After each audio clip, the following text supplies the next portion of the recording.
A little girl with a bruised face slipped beneath the diner counter and whispered something that changed the course of several lives. 5 words, barely audible, yet heavy enough to stop time.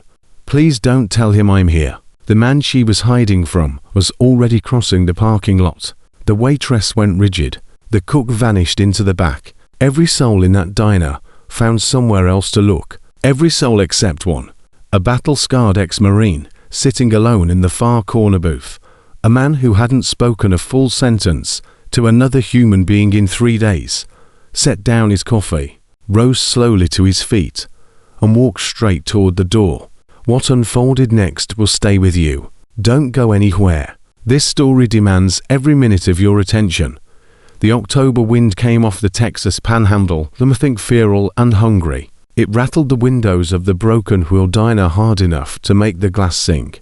Pushed pale dust devils across the fractured asphalt of Route 66, and carried with it the kind of cold that didn't wait for an invitation before burrowing into the marrow of your bones. The sky had gone the color of spent pewter by 2 in the afternoon, and the last of the lunch crowd had drifted out 20 minutes earlier, leaving behind sticky tables, crumpled napkins, and the ghost of conversations that would be forgotten before supper. Loretta Dean dragged a rag across the counter, a rag that had survived worse decades than this one. She was 53 years old, built with the density of a woman who had endured 2 bad marriages and an economy that hadn't done her any favors. She moved through the empty diner with the practiced efficiency of someone who had stopped expecting surprises a long time ago. The coffee machine gurgled at irregular intervals behind her. The fluorescent light above the register flickered every 9 seconds. She'd counted, because counting was what you did when the radio had been dead since August and the owner was too cheap to replace it and nobody was talking. One customer remained. Rex Callahan occupied the corner booth the way a man occupies a defensive position, back to the wall, eyes on the entrance. That wasn't a preference. It was engineering. 22 years in the Marine Corps had rewired the circuitry inside his skull until threat assessment operated as automatically as breathing. He was 51 years old, 6'2", 230 pounds of scar tissue and carefully maintained distance. His leather cut hung over the back of the bench seat, faded black, no club patch, just a lone rider carrying invisible company. The knuckles of both hands were pale with old scarring. His coffee had gone cold a quarter hour ago, but he hadn't flagged Loretta for a refill because it would require words, and Rex Callahan had not spoken a complete sentence to another living person in 3 days. He'd ridden south from Tulsa on a 2003 Holly Road King that burned oil and screamed at anything above 60 miles an hour. 700 miles of nothing, 700 miles of asphalt and horizon, and the particular brand of emptiness that either heals a man or finishes him off for good.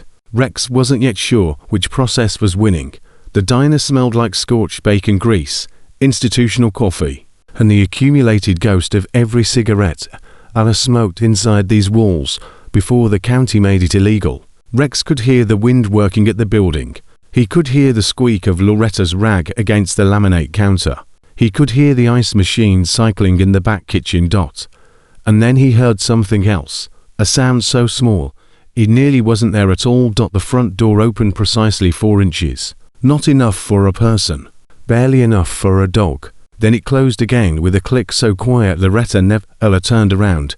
Rex's eyes moved to the door. His hand tightened around the coffee mug, not out of fear, but because his body had learned years ago that silence before movement was almost never good news. 3 seconds elapsed. The door swung wider, and a child slipped through the gap like smoke through a crack in old wood. She was small, 8 years old at most, maybe younger, wearing a yellow jacket to sizes too large for her and sneakers with no socks. Her dark hair was unwashed and tangled, pressed against the side of her face by what might have been sweat or might have been the last of the rain. She moved in a way that Rex recognized immediately, not quite running, not quite walking, but something suspended between the two. He had seen that movement before, in combat zones, in refugee corridors, In the eyes of people who had been hunted long enough to learn the art of making themselves invisible. She didn't look at Rex. She didn't look at Loretta. She made directly for the counter, dropped to her knees, and crawled beneath the waitress station of wounded animal, finding the narrowest possible shelter. Rex set down his mug. Loretta heard the movement and turned to. She saw the girl's sneakers disappearing beneath the counter and froze with the rag still in her hand, her mouth half open, her mind already running the arithmetic that women who have known fear know by instinct. Bruise on the left cheek, split skin near the hairline, hands trembling so badly that the zipper on her jacket was tapping a thin metallic rhythm against the floor. Loretta moved carefully. She came around the counter, crouched down, and the girl flinched so violently her skull cracked against the underside of the shelf. "Easy," Loretta whispered. "Easy, sweetheart. Nobody's going to. Please don't tell him I'm here." 5 words, barely above a breath, spoken with the kind of precision that only comes from rehearsal, from saying something so many times inside your own head that when it finally comes out, it sounds less like a request and more like a prayer stripped of everything except desperation. Rex heard every syllable. He looked at the door. He looked at the parking lot through the window. A black Dodge Ram pulled in and parked crooked across the spaces, engine still running, exhaust breathing white clouds into the cold air. The driver's door opened. Loretta looked at Rex. Rex looked at Loretta. Something passed between them that required no translation. The universal understanding of adults who know precisely what a bruised child hiding under a counter means, and precisely what kind of man is about to walk through that door. "Kitchen," Rex said. 1 word, low and flat. The voice of a man who had spent 2 decades issuing commands in places where hesitation was measured in body bags. Loretta understood. She guided the girl deeper behind the counter, positioning herself between the child and the entrance. Reuben, the heavy-set cook who had been scraping the grill in the back, appeared in the kitchen doorway, took one look at Loretta's face, and went pale. "Reuben," Loretta said quietly, "go back inside. Close the door. Don't come out." Reuben glanced at Rex. Rex didn't glance back. Reuben disappeared. The front door opened. Derek Harper entered the Broken Wheel Diner the way certain men enter every room, as though the air itself owed him something. He was 44 years old, lean, wearing a pressed denim jacket over a clean white shirt, hair combed back with precision, boots polished to a mirror. He had the kind of face that photographed well, symmetrical, confident, the jaw of a man who expected to be believed. But his eyes were wrong. Rex catalogued it in under a second. The smile reached Derek's lips, but died at the orbital bone. Above that line, everything was calculation, cold, rapid, surgical, the eyes of a man scanning a room for something he considered his property. "Afternoon," Derek said. His voice was warm, practiced, the kind of voice that charmed school administrators and reassured social workers and made neighbors feel foolish for wondering. Loretta hadn't moved from behind the counter. "Help you," she said. "I'm looking for my daughter." Derek produced his phone, offered a photograph, a school portrait. A little girl smiling in a pressed dress, no bruises. Everything arranged to suggest a home where things were fine. "She took off about an hour ago. She does this. Her therapist says it's an attachment disorder. You know how kids can be," he smiled. Loretta didn't smile back. "Haven't seen any children in here," she said. "It's been quiet since lunch." Derek's gaze moved past Loretta, past the counter, down to the floor beneath the waitress station, to the space where a small body might fit if that body had learned how to make itself very, very small.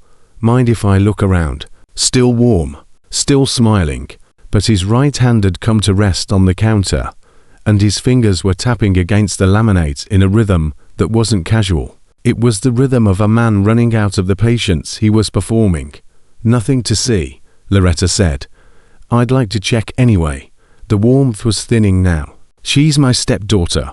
Her mother passed recently. She's been struggling. I'm just trying to get her home safe." The word safe dropped into the room. It was stone into still water. Rex felt it land. He watched Derek's hands. He watched Derek's eyes. He catalogued every micro-expression the way he'd been trained to catalog enemy combatants. Posture, breathing rate, pupil response, the gap between the words and the truth. The gap was enormous. "Mr. Rex said from the corner booth. Derek turned. He hadn't noticed Rex. Most people didn't notice Rex until Rex decided to be noticed, and by then the window for useful recalculation had usually closed. "Dinah's closing," Rex said. Derek stared at him. He took in the dimensions of the man, the size, the scars, the leather cut draped over the booth, the tattoos climbing both forearms, Marine Corps eagle on the left, barbed wire on the right, something older and darker on the inside of the right wrist that Rex kept turned away from polite company.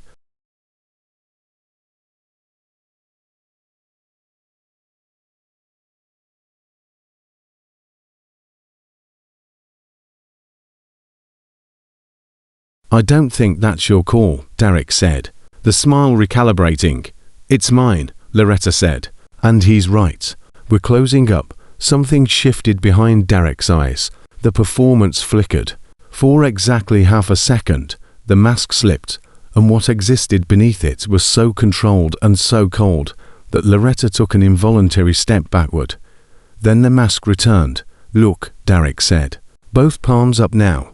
The universal gesture of reasonableness. "I'm not here to cause trouble. I just want to find my little girl before she gets hurt. It's cold out there. She's not dressed for it. I'm sure you understand." Beneath the counter, Maddie Harper pressed both hands over her mouth and squeezed her eyes shut and tried to stop breathing, because she knew, with the absolute certainty of a child who has learned fear the way other children learn arithmetic, that if Derek found her, the ride home would be silent, and the silence would be worse than anything that came after, because the silence meant he was planning. Rex stood up. He didn't stand quickly. He didn't stand aggressively. He simply unfolded from the booth with the slow, deliberate economy of a man whose body was a weapon he had spent decades learning not to deploy without cause. 4 inches taller than Derek, 40 pounds heavier, none of it decorative. "She's not here," Rex said. "You should go." Derek held Rex's gaze for a long moment. The calculation behind his eyes ran its numbers. Could he push past this? Could he escalate? Could he find an angle, a pressure point, a way to make this scarred giant step aside? The numbers came back wrong. "I'll call the police," Derek said. And he said it like a man who had learned that institutions were weapons, and weapons could be aimed. "Go ahead," Rex said. Derek made the call. He spoke in a voice that was calm, heartbroken, devastated, a concerned stepfather, overwhelmed by grief, obstructed by an intimidating biker who was interfering with his search for a troubled child. Rex listened to every word and felt something ancient and terrible stir in his chest. He had heard this voice before, not Derek's voice specifically, but this voice, the voice of men who heard small things, and then explained it away with vocabulary and paperwork, and the quiet certainty of someone who understood that systems were built to believe adults, not children. 20-6 years earlier, in a 2-bedroom apartment in Bakersfield, California, Rex Callahan had been 14 years old. His sister Jenny had been 9. Their stepfather, a man named Gary Womack, had possessed this exact same register, warm at parent-teacher conferences, devastated when questioned, and behind closed doors. Something else entirely. Rex had known, the way children always know, not through evidence or language, but through the electricity of dread that inhabits a house where someone is being hurt. He'd heard Jenny crying through the wall. He'd seen the way she flinched when Gary raised a hand toward a cabinet.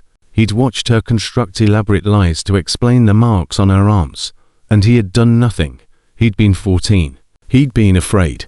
He told himself it wasn't as bad as it looked. That Jenny was clumsy. That Gary was just strict. That speaking up would only make everything worse. He told himself every lie that frightened children tell themselves when the truth is too enormous to carry. Jenny left home at 16. No goodbye, no note. She simply disappeared into the same American darkness that swallows thousands of damaged kids every year. And Rex spent the next 35 years carrying the weight of his silence like a bullet lodged too close to the spine to safely remove. He never found her. He searched 4 years. He hired investigators when he could afford them, combed databases, called shelters, posted on every forum that existed. Nothing. Jenny Callahan dissolved into the country like rain into sand, and Rex was left with nothing except the sound of her crying through a wall he never broke through. Now he stood in a diner outside Amarillo and watched a bruised child hide under a counter and listened to a man with a warm voice and cold eyes explain to a police dispatcher that everything was fine, that the child was troubled, that he only wanted her home safe. Rex's hands were shaking, not from cold, but from recognition. The Amarillo police arrived in 11 minutes. 2 officers, a young patrolman named Molina, who looked like he'd been on the force approximately 15 minutes, and a senior officer named Dawkins who carried the tired, efficient demeanor of a man who had responded to 10,000 domestic calls and had long stopped expecting clean answers. Derek met them at the door. He shook their hands. He produced a manila folder from his truck containing guardianship papers, a death certificate for Maddie's mother, Patricia Harper, deceased 4 months prior, cause listed as accidental overdose, and a letter from a family therapist documenting Maddie's history of oppositional behavior and flight responses consistent with attachment trauma. It was a performance, flawless, rehearsed, every document in order, every answer preloaded, every tear calibrated precisely enough to suggest a grieving stepfather buckled under the weight of raising a damaged child alone. Officer Dawkins listened. He nodded. He reviewed the paperwork. Rex watched Dawkins' face and felt the ground shifting beneath him. Dawkins believed it, not because Dawkins was a fool, but because the system was engineered to believe exactly this kind of presentation. Clean paperwork defeats dirty truth. A polished man with documentation wins over a terrified child's silence, because silence doesn't file reports. Bruises fade, and the machinery of authority needs inputs it can process, and fear doesn't fit any form permitting triplicate. Sir, Dawkins said to Rex, I understand you've been preventing this gentleman from locating his daughter. Stepdaughter, Rex said. Excuse me. He said stepdaughter, not daughter. There's a difference. Dawkins looked at him, looked at the leather cut, looked at the scars, made his own calculation. Rex could see the answer forming. Biker, troublemaker. Probably has a record. Probably the problem here. Sir, do you have any relationship to this child? No. Then I'd suggest you step back and let us handle this. Handle what? You haven't spoken to her yet. Dawkins paused. Molina shifted his weight. Derek stood behind them both with his hands in his pockets and his face arranged in an expression of patient suffering. The girl is under the counter, Derek said softly. She's been hiding there since I arrived. She does this. It's part of her condition. If you could just speak to her before you hand her over to anyone, Rex said, his voice louder now, not shouting, but carrying the kind of controlled volume that cuts through a room the way a blade cuts rope. Talk to her. Look at her face. Ask her how she got those bruises. Loretta stepped forward. He's right. I saw this child when she came in. She's hurt. She's terrified. She crawled in here like something was hunting her. Dawkins looked between Loretta, Rex, and Derek. He exhaled through his nose. All right, he said. Let's talk to the girl. They found Maddie exactly where she'd been for the last 20 minutes. Curled behind the waitress station, with her arms wrapped around her knees and her face pressed against the metal shelf that held the coffee filters. She was shaking, not the dramatic trembling of a child in a tantrum, but the deep involuntary shuddering of a body that has exhausted its capacity for terror and is now operating on something more primitive. The animal certainty that the predator is close and the den isn't deep enough. Dawkins crouched down. His voice, to his credit, was gentle. Hey there, sweetheart. My name's Officer Dawkins. Nobody here is going to hurt you. Can you tell me your name? Maddie didn't answer. Her eyes had locked onto a point past Dawkins' shoulder, onto Derek, who was standing near the register with Molina, close enough to hear everything. close enough for Maddie to see his face, and Derek was looking at her, not with anger, not with concern, with something worse, a calm, unblinking, steady gaze that communicated everything it needed to communicate without a single word. The expression of a man reminding a child what happens when she speaks. Maddie's mouth opened. No sound came out. "Maddie," Dawkins said. "Your dad says." "He's not my dad." 3 words. Barely a whisper. But in that diner, in that silence, they landed like gunfire. Derek didn't flinch. His face shifted into something wounded, tragic. "She's been saying that since her mother passed. The therapist says it's a displacement response. She blames me, because I'm the one still here." It was convincing, the kind of explanation that coils itself around the truth and slowly suffocates it. Dawkins rose. He looked at the paperwork. He looked at Maddie. He looked at Derek. Rex could see the machinery grinding toward its inevitable conclusion. The paperwork was in order. The man was composed. The child was non-verbal. And the biker with the scars was the loudest voice in the room, which meant he was the problem. Rex's voice came from somewhere deeper than discipline, deeper than training, deeper than the years of controlled distance he had constructed between himself and everyone he'd ever failed. It came from a 14-year-old boy standing in a hallway in Bakersfield, listening to his sister cry through a door he never opened. "Ask her how she got the bruises," Rex said. "And don't let him stand where she can see him when you do it." Dawkins turned. His jaw tightened. For a moment Rex braced to be told to leave, but Loretta was already moving.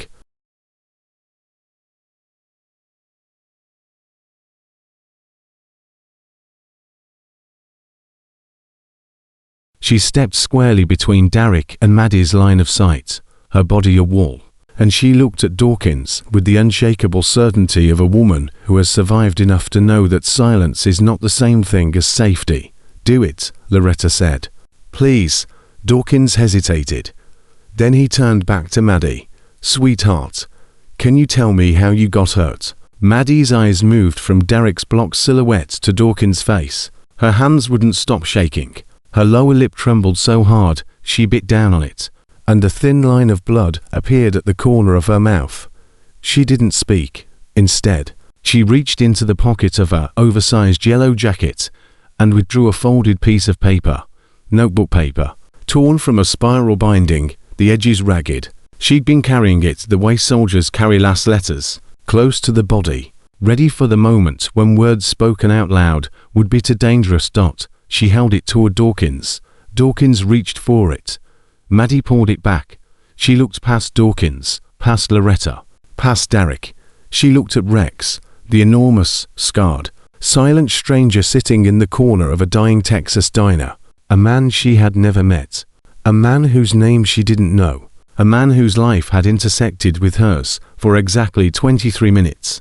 She held the note out to him. Rex walked forward. His boots were loud on the floor. Each step echoed in the stillness like a countdown. He crouched in front of the counter, slowly, carefully, the way you approach a wounded animal, and he took the folded paper from Maddie's trembling fingers. Their hands touched for less than a second. Maddie's eyes held his, and in those eyes, Rex saw something he recognized with a clarity that nearly broke him open. The same look Jenny had given him across the dinner table in Bakersfield. The look that said, "I'm telling you the only way I know how, and if you don't hear me, nobody will." He opened the note. To sentences, written in pencil. The handwriting was unsteady, but deliberate, the careful lettering of a child who understood she might only get one chance. "He hides things in the barn. That's where Mom got scared." Rex read the words twice. His hands stopped shaking. Something inside him went very still, very cold, very clear. The way the world quiets before a storm, or before a bullet leaves a barrel, or before a man decides that the rest of his life begins now. He stood up. He looked at Dawkins. He looked at Derek Harper, still standing near the register, hands in his pockets, face polished, eyes calculating, and Rex said 4 words that changed everything. "Search his property tonight." Derek's mask cracked. It was small, a hairline fracture, but Rex saw it. The pupils dilated, the jaw contracted. The fingers in his pockets curled into fists. For half a second, the real Derek Harper surfaced like something rising from black water. And what lived behind that polished surface was ancient and ugly and absolutely terrified. Then, the mask returned, but the damage was done. "This is absurd," Derek said. His voice held its composure, but the calibration had slipped. A quarter tone to high, the rhythm half a beat off. "She's a troubled child writing fantasy stories. Her therapist can confirm then a search won't turn up anything," Rex said. "And you can take her home."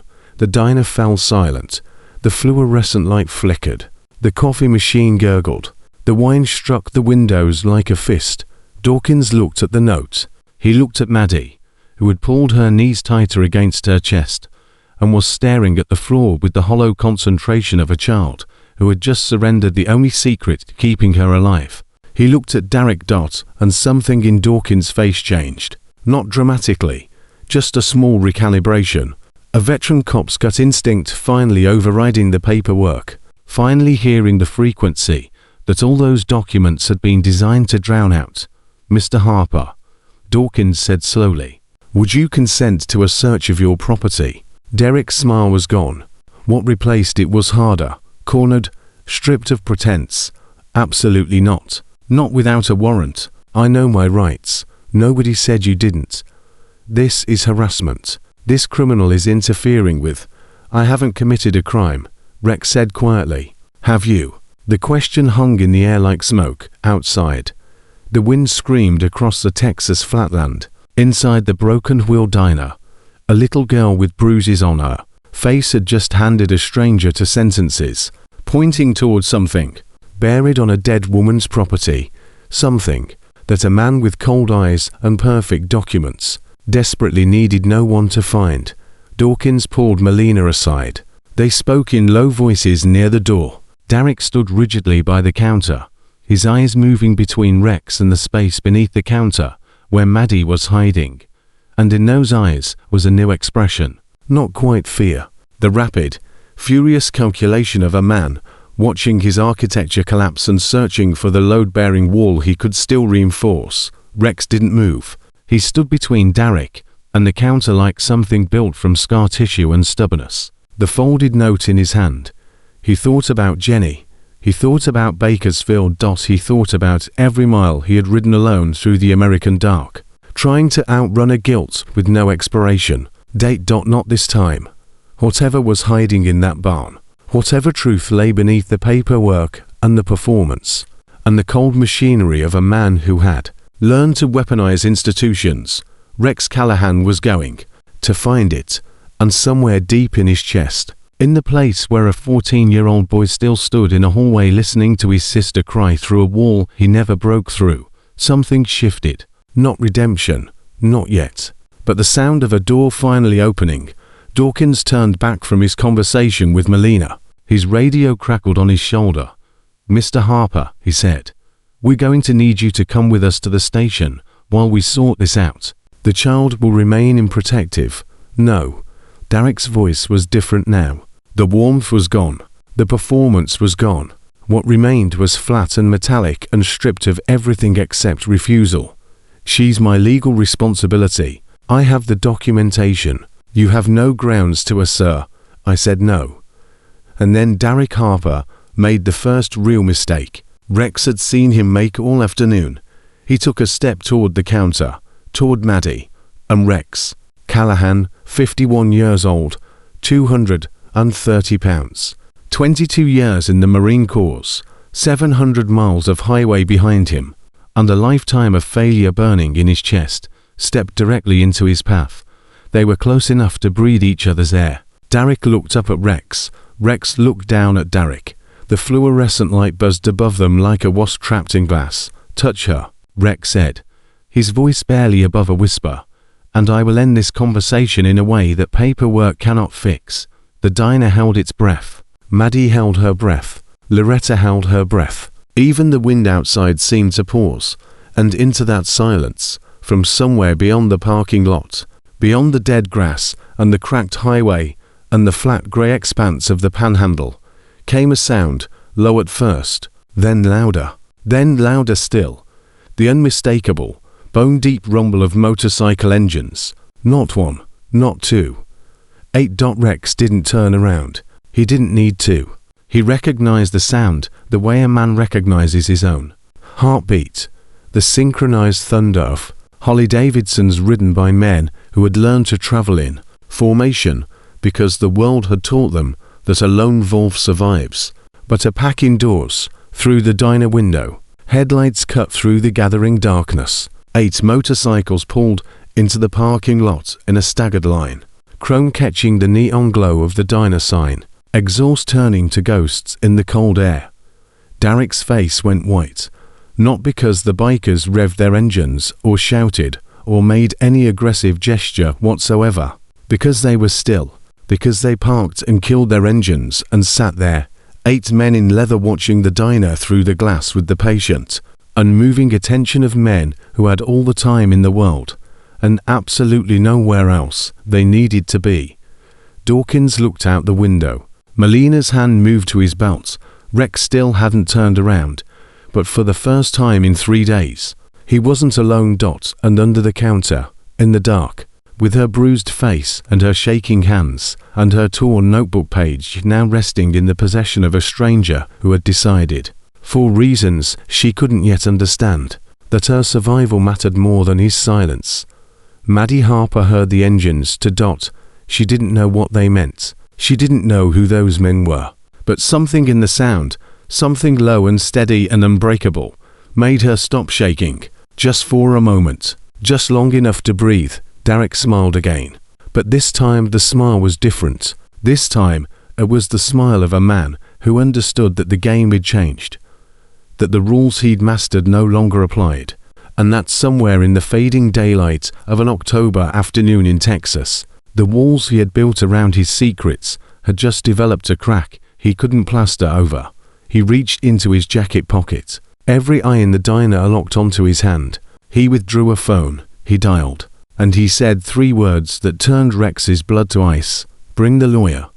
Then he looked at Rex, looked through him, and said in a voice so quiet only Rex could hear it, "You have no idea what you just started."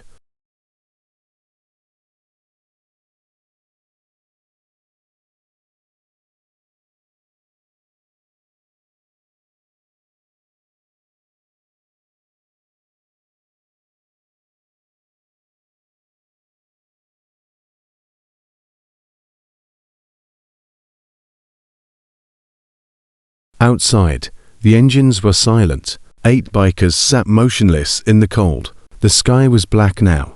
The wind had gone quiet, and somewhere 20 miles east, on a dirt road that led to a property registered in the name of a dead woman, a barn sat in the darkness holding secrets that had kept a man in control and a child in terror for 4 months.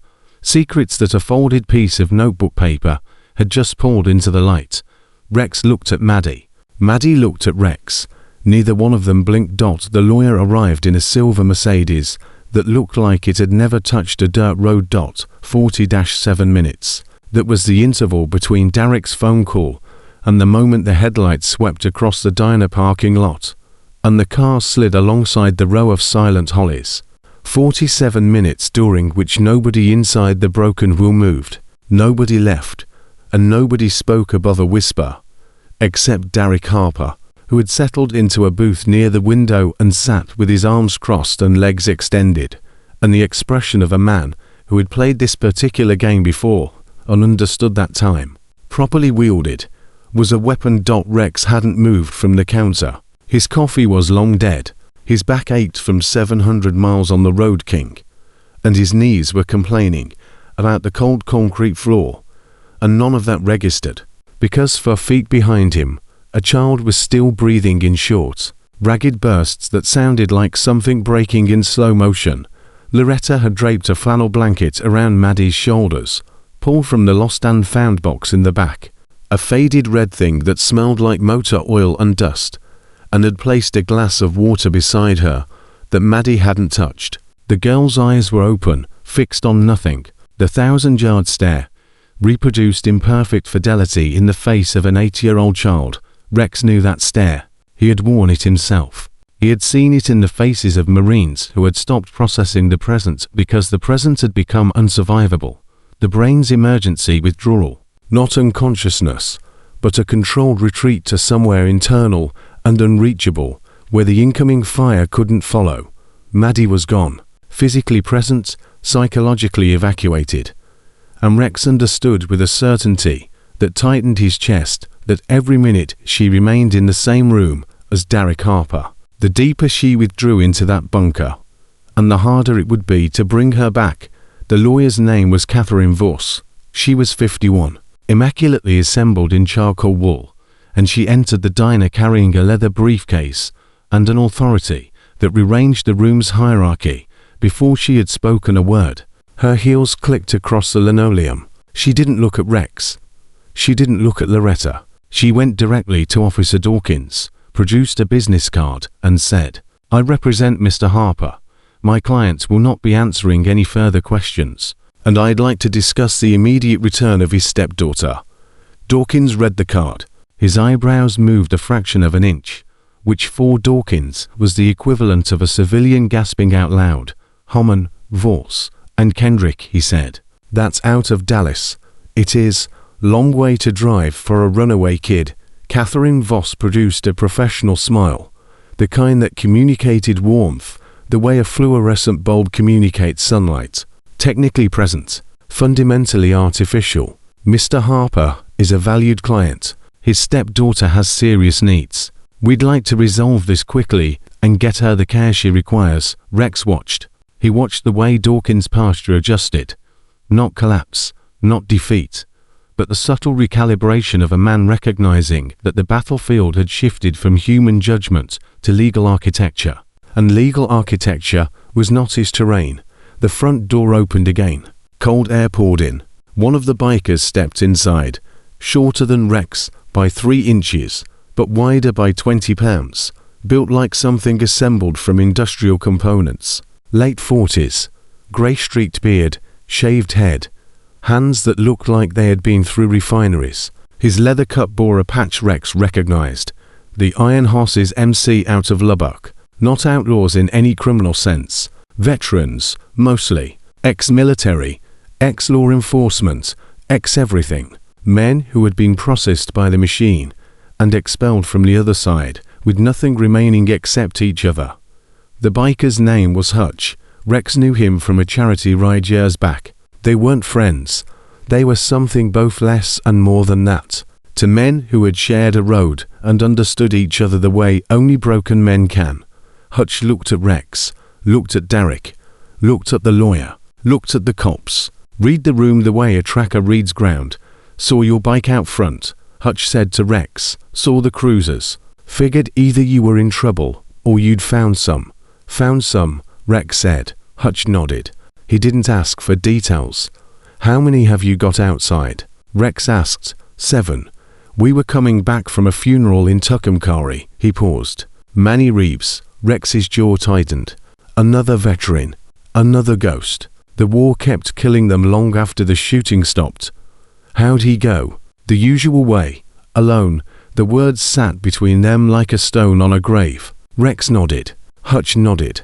Nothing else needed to be said. Catherine Voss turned and looked at Hutch the way someone looks at a stain on expensive fabric. "Officer," she said to Dawkins, "I'd like to note that my client is being surrounded by members of a motorcycle gang while attempting to lawfully." "Club," Hutch said. "Excuse me. Motorcycle club, not gang. I know the difference matters to people who bill by the hour." Voss's smile thinned. She turned back to Dawkins. "The situation is becoming increasingly hostile. I'm requesting that you either return the child to my client's custody immediately or provide a clear legal basis for her continued detention." Dawkins rubbed the back of his neck. Rex could see it happening. The man caught between what the documents said and what the child's face said. And the documents were louder. The documents always won because they spoke in the language the system was built to understand, and the bruised child's silence was just static. "We're waiting on CPS," Dawkins said. "I've put in a call. They'll." "CPS response time in Potter County is between 4 and 8 hours, Voss said. My client has legal guardianship. The child has documented behavioral issues. You have no evidence of abuse. Holding her constitutes unlawful detention. She has bruises on her face, Loretta said from behind the counter. Voss didn't look at her. Children with oppositional defiant disorder frequently injure themselves during episodes. It's documented in her clinical file. I've seen her file, Loretta said, her voice rising. I've also seen her face. Those aren't the same thing, Mum. I understand you're concerned, but you're not a medical professional, and your observations. I raised 4 kids, Loretta said. I know what a belt mark looks like. The diner went completely silent. The words hung in the air, raw, ugly, impossible to fold back into the tidy legal origami that Catherine Voss was constructing around the truth. Derek shifted in his booth. His face hadn't changed, but his hands had moved to the table, and his fingers were pressing against the laminate hard enough to whiten that the knuckles. It was small. Rex noticed. Hutch noticed too. Rex, Hutch said quietly, step outside with me. Rex didn't want to move. Every fiber of him was screaming to stay between Derek and that counter, to not increase the distance, to not repeat the mistake he'd made at 14 when he'd walked away from a hallway, and a door and a sound he could never unhear. But Hutch's eyes said something his mouth didn't, so Rex followed. The parking lot was freezing. The wind had returned, harder now, carrying the promise of the first real cold snap of the season. 7 bikers sat on their machines in a loose semicircle near the diner's entrance. They didn't speak when Rex and Hutch came out. They didn't need to. Their presence was the message. Hutch lit a cigarette. The lighter's flame painted orange shadows across his face. Tell me, he said. Rex told him. All of it. The girl, the bruises, the note, Derek's performance, the lawyer from Dallas, the guardianship papers, the dead mother, the barn. Hutch smoked and listened. When Rex finished, Hutch dropped the cigarette, ground it under his boot, and stared at the dead ember for 3 seconds. The barn, he said. The barn, where? I don't know yet. Has to be on the property. The mother's name was Patricia Harper. Death certificate says accidental overdose 4 months ago. Hutch looked at one of the bikers, a thin, wiry man in his 30s with glasses, and a laptop bag strapped across his chest. The kind of man who didn't look like he belonged on a motorcycle until you noticed the way he never stopped scanning. The quiet, hyper-vigilant attentiveness of someone who'd spent too long in places where not watching meant not surviving. Decimal, Hutch said. The thin man looked up. Patricia Harper, Potter County. Property records, death records, everything you can pull. Decimal dismounted, walked to the edge of the lot where the signal was strongest, opened a laptop that looked like it had survived a war, because it had, and went to work. Rex watched. You keep an intelligence analyst in your riding group to tour in Afghanistan, 3 in Iraq. He finds things. He's going to find things that might put all of you in a difficult position. Hutch looked at Rex with an expression that wasn't quite amusement, but occupied the same neighborhood. Rex, we just buried Manny Reeves, 44 years old, Bronze Star, Purple Heart, took a bottle of pills in a motel room in Amarillo because the VA lost his paperwork for the 3rd time and nobody answered the phone when he called.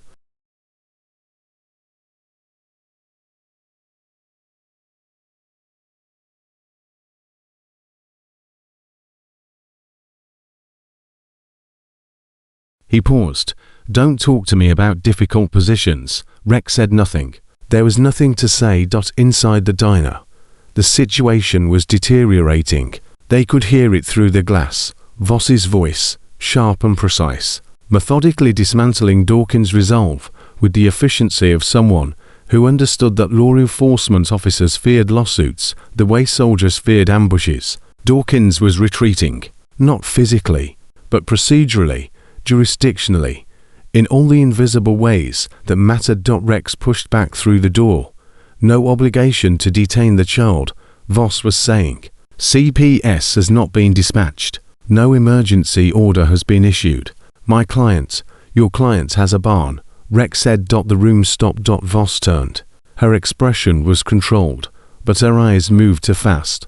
A micro-reaction that told Rex everything he needed to know. She knew about the barn. Maybe not what was in it, but she knew it mattered. "Excuse me." The girl wrote a note. Said he hides things in the barn. Said that's where her mother got scared.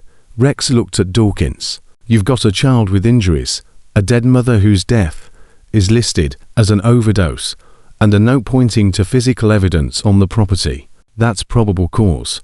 It's a fantasy written by a mentally disturbed child," Voss said, her professional warmth now discarded entirely. "My client's stepdaughter has a documented history of."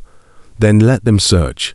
Rex's voice was flat. "If it's a fantasy, the barn is empty, and your client takes her home tonight. If it's not, my client will not consent to any search, any evidence obtained without proper." "I'm not asking your client." Rex looked at Dawkins. "I'm asking you. Get a warrant." Dawkins hesitated. 3 seconds. In those 3 seconds, Rex watched the man's entire career pass across his face. 20 years of calls, of judgment made in the dark, of the 1 or 2 decisions that still visited him at 3 in the morning, when the house was quiet and the darkness was too honest to lie to. "I'll make the call," Dawkins said. Derek rose from the booth instantly, the motion sharp, controlled, the movement of a man who had spent 47 minutes perfectly still, and had used every one of those minutes calculating his next step. He didn't look at Dawkins. He didn't look at Voss. He looked at Rex. "You're making a mistake," Derek said. "Won't be my first. You don't understand what you're getting into." "I understand. A kid is hiding under a counter with bruises on her face and a note that says, 'You're hiding something in a barn.' The rest is math." Derek's jaw worked. The muscles in his neck tightened.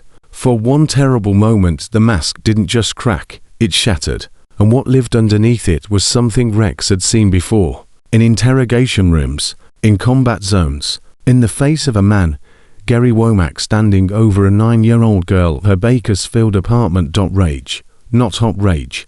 Cold rage. The kind that plans. The kind that waits. The kind that remembers. "You have no idea who I am," Derek said. And his voice had gone genuinely quiet, not performed quiet, which was worse, because it meant he had stopped acting and started speaking from the place where he actually lived. "I know exactly who you are," Rex said. "I grew up in the same house as a man just like you." Something flared in Derek's eyes. Recognition, maybe, or the predator's understanding that it had been identified by something that had once been prey. Voss stepped between them. "Derek, not another word." She turned to Dawkins. "If you pursue a warrant based on a note written by a child with documented psychological issues, on the word of a transient with no connection to this family, I will have it thrown out before, ma'am." Dawkins' voice was genuinely tired. The exhaustion of a man who had just made a decision he knew would cost him, and decided to make it anyway. "I've been a cop for 22 years. I've seen a lot of liars. Some of them were very good." A pause. "Your client is good. Best I've seen in a while." Another pause. "But the girl's not lying." Voss stared at him. "I'm making the call," Dawkins said. He stepped outside to his cruiser. The door closed behind him with a sound like a verdict. Derek and Voss moved toward the door shortly after. Ostensibly so Derek could make a privileged call to his legal team. Melina Talone, 2 years on the job, facing a Dallas lawyer who billed more per hour than he earned in a week, stepped aside. The moment the door closed, Rex moved to the counter. He crouched down. Maddie was exactly where she'd been. The blanket around her shoulders, the water untouched, her eyes fixed on something only she could see. "Maddie," no response. "Maddie. My name's Rex. I read your note." Her eyes moved, fractionally, like a machine slowly coming back online. "The police are getting a warrant. They're going to look at the barn. Do you understand what that means?" A small nod, almost imperceptible. "It means you were brave. It means you did the right thing. And it means I need you to stay brave for a little longer, because it's not over yet." Maddie's lips moved. Rex leaned closer. "He calls people," she whispered. "When things go wrong, he calls people, and they make it go away." He did it when Mom tried to tell. He called people, and they said Mom was lying. And then Mom stopped trying. Rex felt his hands clench. He forced himself to breathe. 4 counts in, 4 counts out. The technique the cause had given him for the moments when the margin between control and violence grew razor thin. What people? Rex asked. Men. They wear suits. They come to the house and talk to him in his office. And then things change. The school stopped asking questions. The doctor stopped asking questions. Even the lady from the government stopped coming. Rex closed his eyes. The architecture of it was becoming visible now. Not just a man abusing a child, but a system, a network, money, lawyers, compliant professionals, institutional pressure applied at precisely the right points to make questions disappear before they could become investigations. Derek Harper hadn't just been hurting Maddie. He had been building an infrastructure of silence. Maddie. The note said your mom got scared at the barn. Can you tell me what she found? Maddie's eyes went wide. Rex could see the retreat beginning again. The bunker doors starting to close. You don't have to tell me now, Rex said quickly. Just when the police ask, when someone safe asks, can you tell them? A long pause. Then, she found papers. And something under the floor. I don't know what kind. But she was crying. She said we had to leave. And then the next day she was different. Like she'd been erased. Like someone turned off the lights inside her. Rex stared at the child. 8 years old. Vocabulary like a war correspondent. Emotional intelligence forged in the same fire that forges soldiers. The fire of living with danger long enough that reading every shift in the atmosphere becomes survival instinct. What happened to your mom after that? Rex asked. He already knew the answer. He knew it the way you know the end of a story when you've lived inside its genre long enough. She died, Maddie said. They said it was an accident. They said she took too many pills. Her voice dropped to something barely audible. Mom didn't take pills. Mom was scared of pills. She wouldn't even take aspirin. The coffee machine clicked behind Rex. The ice maker cycled. The fluorescent light continued its 9-second flicker. And Rex Callahan knelt on the floor of a diner in Texas and felt the story rearrange itself around him. This wasn't just a case of child abuse. This wasn't just a man hurting a little girl. This was something deeper and darker and far more dangerous. Patricia Harper hadn't overdosed. Patricia Harper had found something in that barn, something worth hiding, something worth killing for. And the man who had killed her was standing in the parking lot right now, making phone calls to the same network of silence that had kept his secrets buried for 4 months. Rex stood. His knees cracked. His back screamed. He felt every one of his 51 years pressing down on him with geological weight. Hutch was at the door. His face said he'd heard everything. How much? Hutch asked. All of it. Hutch nodded. He turned and looked through the glass at Derek, who was pacing the far end of the parking lot with Voss's phone pressed to his ear, his free hand cutting the air in sharp, agitated gestures. He's not calling a lawyer, Hutch said. No, he's calling whoever cleans up his messes. Yes. Hutch was quiet for a moment. Then, Decimal pulled the property records. Patricia Harper owned 42 acres east of Bushland. The property transferred to Derek Harper's name 11 days after her death. But there's a second parcel, 16 acres with a barn and outbuildings. That was never transferred. It's still in Patricia's name, and there's a lien on it from a company called Redstone Holdings. What's Redstone Holdings? Decimal's still digging, but the registered agent is Catherine Voss. Rex turned his head slowly. The lawyer representing Derek was connected to a company that held a lien on the dead woman's property. The property with the barn where Patricia Harper had found something that scared her badly enough that she'd tried to run. The barn that an 8-year-old girl had identified in pencil on torn notebook paper as the place where the secrets lived. This wasn't a custody dispute. This was a crime scene with a heartbeat. Rex walked to the window. He could see Derek still pacing, still talking. Voss stood 3 feet away, arms folded, watching the diner entrance. Behind them, 7 bikers sat on their machines in the cold, not moving, not speaking, a silent perimeter of leather and chrome, and the kind of patience that only men who have waited in worse places can sustain. Dawkins came back inside. His face was set. "Warrants being drafted," Dawkins said.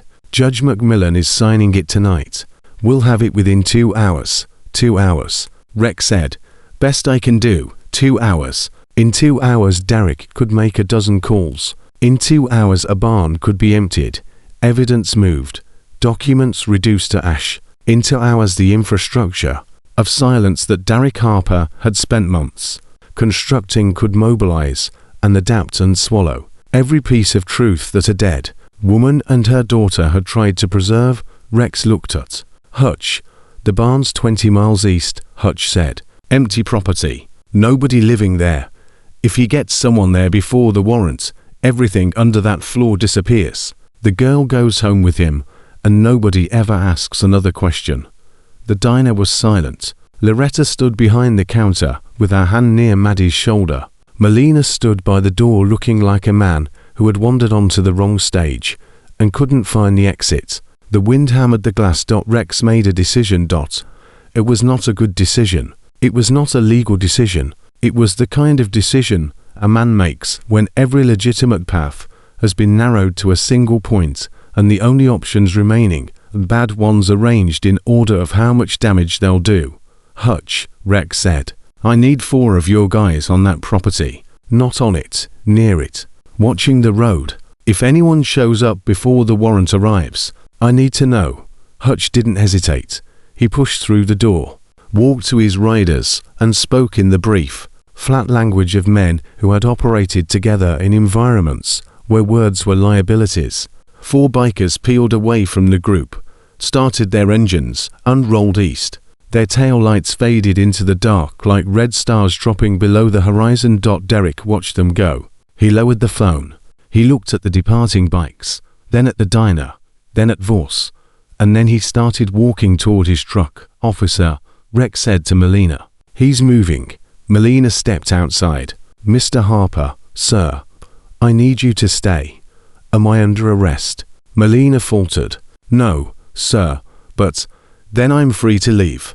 My lawyer has advised me not to answer further questions. I'll be at my residence." "You know the address." Voss was already at her Mercedes.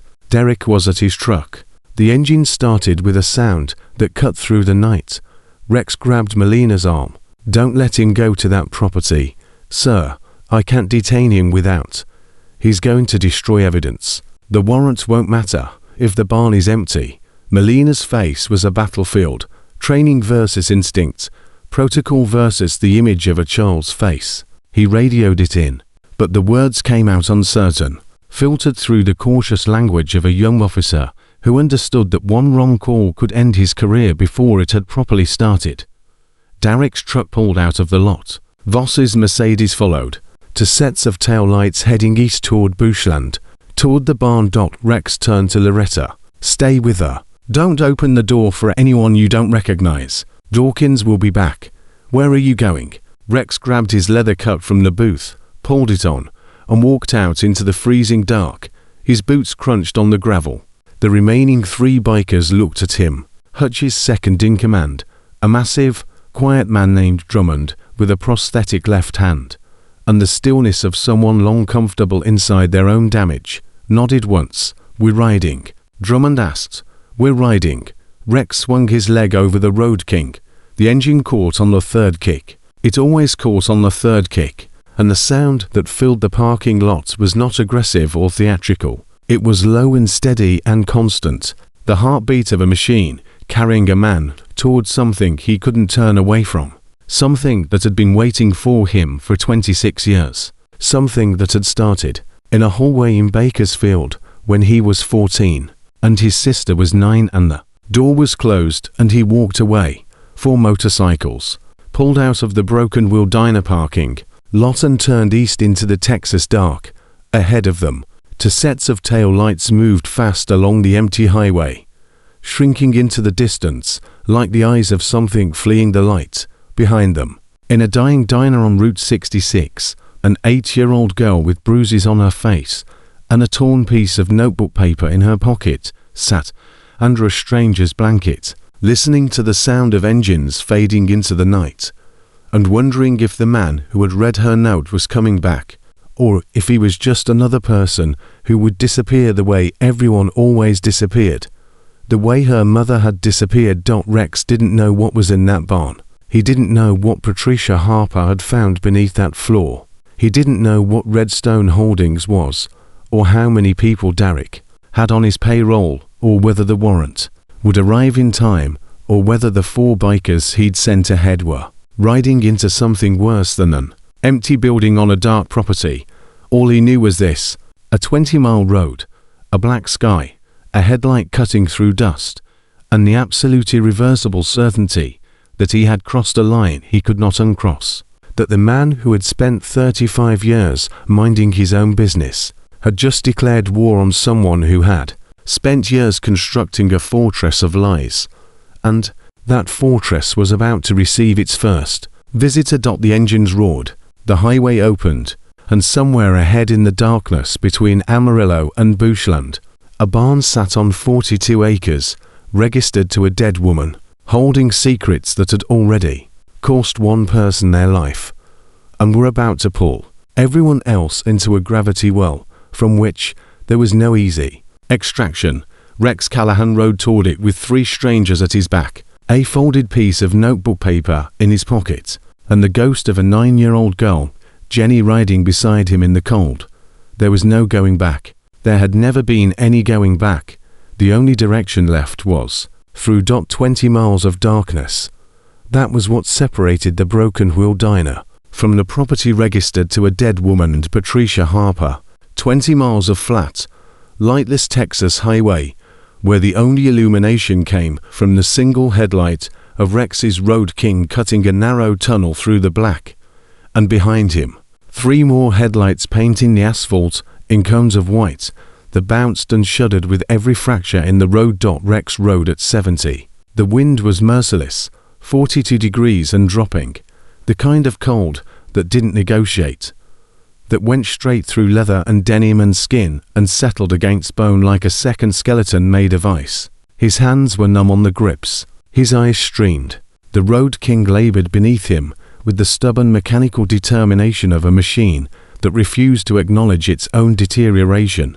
Drummond rode on his left flank. The other 2, a lanky ex-Navy corpsman named Sills and a younger rider named Polk, whose tall Rex didn't know, but whose face carried the permanent tension of a man who had seen too much too early, held formation behind. Nobody spoke. There was nothing to say. They were 4 men on motorcycles riding through the Texas dark toward a barn on a dead woman's property, and every one of them understood that what they were doing existed in the grey space between legal and necessary, the space where the system's failures create room for men like them to step in and fill the gap with the only courtesy they had left: presence, stubbornness, and the willingness to be uncomfortable in the service of something that mattered.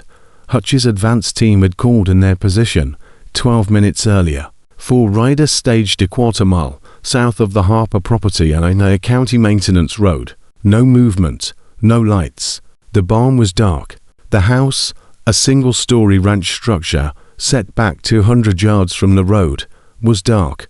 But Derek Harper's black Dodge Ram was nowhere on the property. Rex processed that at 70 miles an hour, and didn't like the math. Derek had left the diner ahead of them. 15-minute head start. A vehicle capable of 90 on a straight road.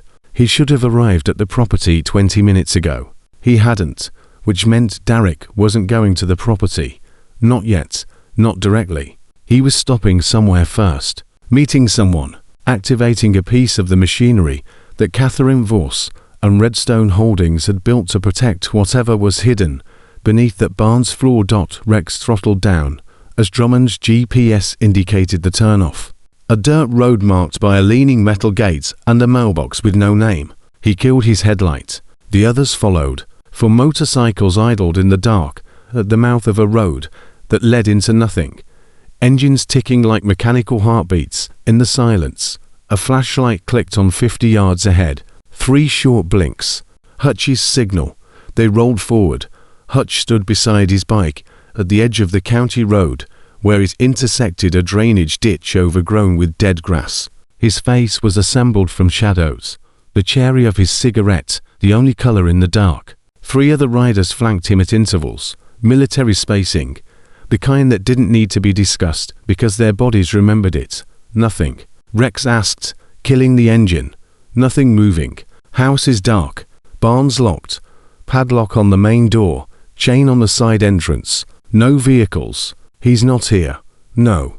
Rex dismounted. His legs were stiff. His lower back felt like someone had driven a railroad spike through it and left it there as a keepsake. He stretched, felt something pop, and ignored it. Decimal, the thin man with the glasses, appeared from behind one of the bikes, laptop open, screen brightness turned to its lowest setting.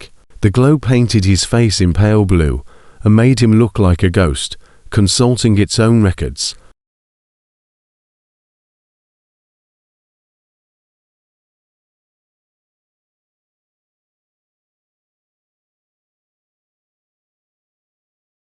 Redstone Holdings, Decimal said. Registered in Delaware. Shell Company, 3 layers deep. Redstone is owned by Mercer Canyon, LLC, which is owned by a trust called the Pine Brook Group. Registered agent for all 3 entities, Catherine Voss. But the trust beneficiary filing was amended 6 months ago. Amended to what? To add a second beneficiary. Decimal turned the laptop. A scanned document appeared. Dense legal text. Signatures, notary stamps. Derek Raymond Harper. Rex stared at the screen. The pieces were rearranging themselves with a momentum that felt physical. Patricia Harper had owned the barn parcel with a lien held by Redstone. Derek had married Patricia. Patricia had died. The main property had transferred to Derek, but the barn parcel, the one with the lien, hadn't transferred because Patricia had a will. A will that left the secondary parcel to her sister. She couldn't transfer it directly to himself because Patricia had a will, Decimal said. It left the secondary parcel, the barn property, to her sister, Margaret. Why would she exclude one specific parcel? Because she was protecting it, Hutch said quietly. Rex felt the full weight of it settle. Patricia hadn't just been protecting property. She'd been protecting evidence. She had converted the barn into a vault, a repository for every document she'd copied from Derek's safe, every financial record she'd catalogued, every name she'd identified in whatever network her husband had built, and she'd written a will ensuring the barn would never fall into Derek's hands, no matter what happened to her Dot. And then Derek had killed her Dot, and then he'd spent 4 months constructing an elaborate legal architecture, shell companies, fabricated debts, a compliant lawyer, to circumvent the will and seize the property containing the evidence his dead wife had assembled. Against him, he had almost succeeded. If Maddie hadn't run. If Maddie hadn't found the diner. If a broken ex-Marine hadn't been sitting in the corner booth nursing a cup of cold coffee on a Tuesday afternoon in October. The lien on the barn parcel, Decimal explained, was a promissory note. Patricia had allegedly borrowed $300,000 from Redstone 6 months before she died, secured by the barn property. Borrowed, apparently, from a company co-owned by her own husband. When Patricia died, the debt came due. Since the will left the barn parcel to Margaret, who worked as a school librarian and making $41,000 a year. Redstone could foreclose when Margaret couldn't pay, and the property would go to Derek through the trust. Decimal closed the laptop. The darkness returned. 8 men stood in the cold, beside a dirt road in Texas, and the silence between them was the silence of men who had just watched a murder become visible through the fog of paperwork and legal maneuvering that had been designed to keep it permanently invisible. Patricia Harper hadn't just been killed. She'd been erased, her death engineered to look like accident, her property structured to flow to the man who killed her through a cascade of legal mechanisms, so legitimate on paper, so invisible from any single vantage point, that they would have remained undetected forever, if not for 2 sentences in pencil on a torn piece of notebook paper. We need to get into that barn, Rex said. Not without a warrant, Hutch said. The warrant's coming. And if Derek gets here first, Rex looked down the dirt road. Darkness, empty fields. The barn was a quarter-mile ahead, invisible in the night, sitting on its foundation like a sealed casket. "We watch," Rex said. "We watch the road. Both directions. Anything moves. I want to know." Hutch deployed his riders. 2 on the main access road, 2 on the county road, 1 at the intersection. The rest stayed with Rex and Hutch at the staging point. Engines off, lights off, listening to the wind and the faint cycling of a generator somewhere on the neighboring property. Rex's phone buzzed. Unknown number. He answered. "Mr. Callahan." The voice was female, controlled. "Catherine Voss. I'm calling as a professional. Courtesy." "I'm listening." "What you're doing right now?" "Sitting outside my client's property with a group of bikers, waiting to interfere with his legal rights, constitutes criminal harassment, potential trespassing, and conspiracy to violate a citizen's Fourth Amendment protections. I've already contacted the Potter County Sheriff's Department. Your client's property," Rex said. "Is that what we're calling it?" A pause, brief, the pause of a lawyer recalculating. "I'm advising you to leave, immediately, for your own protection." Another pause. "Things are going to become very uncomfortable for you. Mr. Callahan, your record, which I've already accessed, includes a dishonorable discharge from the Marine Corps, 2 assault charges in California, and a restraining order filed by a former partner. You are not the kind of person a court will sympathize with." Rex's hand tightened on the phone. The dishonorable discharge, the wound that never closed, the foundational damage upon which everything else had been built, not because it was deserved, but because it wasn't. A bar fight in Oceanside, a fellow Marine beating his girlfriend in a parking lot. Rex had intervened. The girlfriend had refused to press charges. The Marine's father was a colonel. The architecture of military justice had done what it always did, protected the structure, not the person. Voss knew exactly where to cut. "Are you still there, Mr. Callahan?" "I'm here, but I have a question." Rex's voice was level. "If your client has nothing to hide, why did you drive 90 miles an hour from Dallas to prevent a search? Why does a custody dispute over a runaway child require a lawyer whose firm is the registered agent for 3 shell companies connected to the dead mother's property? And why are you calling me at 10 at night to threaten a man you've never met instead of letting the warrant process play out?" Silence. "The answer is the barn," Rex said. "Everything you're doing tonight, the legal threats, the phone calls, the shell companies, is about that barn. And a little girl already told me what's in it. A little girl whose mother found something under that floor. A little girl whose mother died of an overdose she didn't take, whose property is being stolen through a fabricated debt held by a company you control, whose inheritance is being funneled to the man who killed her mother through a trust you amended 6 months ago." The silence on the other end shifted in quality. Not strategic anymore, not calculated. The silence of someone who has just heard their own architecture described from the outside and understood for the first time that it is entirely visible. "You don't know what you're talking about," Voss said, but the temperature of her voice had changed. "Good night, Miss Voss," Rex said. He hung up. Hutch was watching him. She followed through. "The sheriff will come." "I know, which means we need to be gone before they arrive." "I know that too. So what are we doing here, Rex?" It was the right question. The only question. 8 men on a dark road in Texas, miles from their own lives, freezing in the wind, watching an empty property because a stranger's daughter had written 2 sentences on a piece of notebook paper. This wasn't their war. This wasn't their responsibility. The system, broken as it was, corrupted as it was, had mechanisms for this. Warrants, investigators, courts. The wheels turned slowly, but they turned. Reasonable men could argue that the correct course was to hand the note to Dawkins, file a statement, and ride back into the dark, and let the machinery produce whatever outcome it produced. Reasonable men. Rex had never been a reasonable man. Reasonable men walked past hallways where children were crying. Reasonable men accepted dishonorable discharges and drove away. Reasonable men let the paperwork win because fighting it was exhausting, and the system punished those who challenged it with the same efficiency it used to protect those who exploited it. "We're here," Rex said, "because a dead woman hid something under a barn floor to protect her daughter, and the man who killed her is sending people to destroy it before anyone can find it. If we leave, it disappears. And if it disappears, the girl goes back to him." Hutch stared at him for a long time. The cigarette had burned down to nothing. He dropped it, ground it out, and lit another. "Drummond," Hutch said, "pull the truck around. Block the main access road. Nothing in or out." Drummond moved without a word.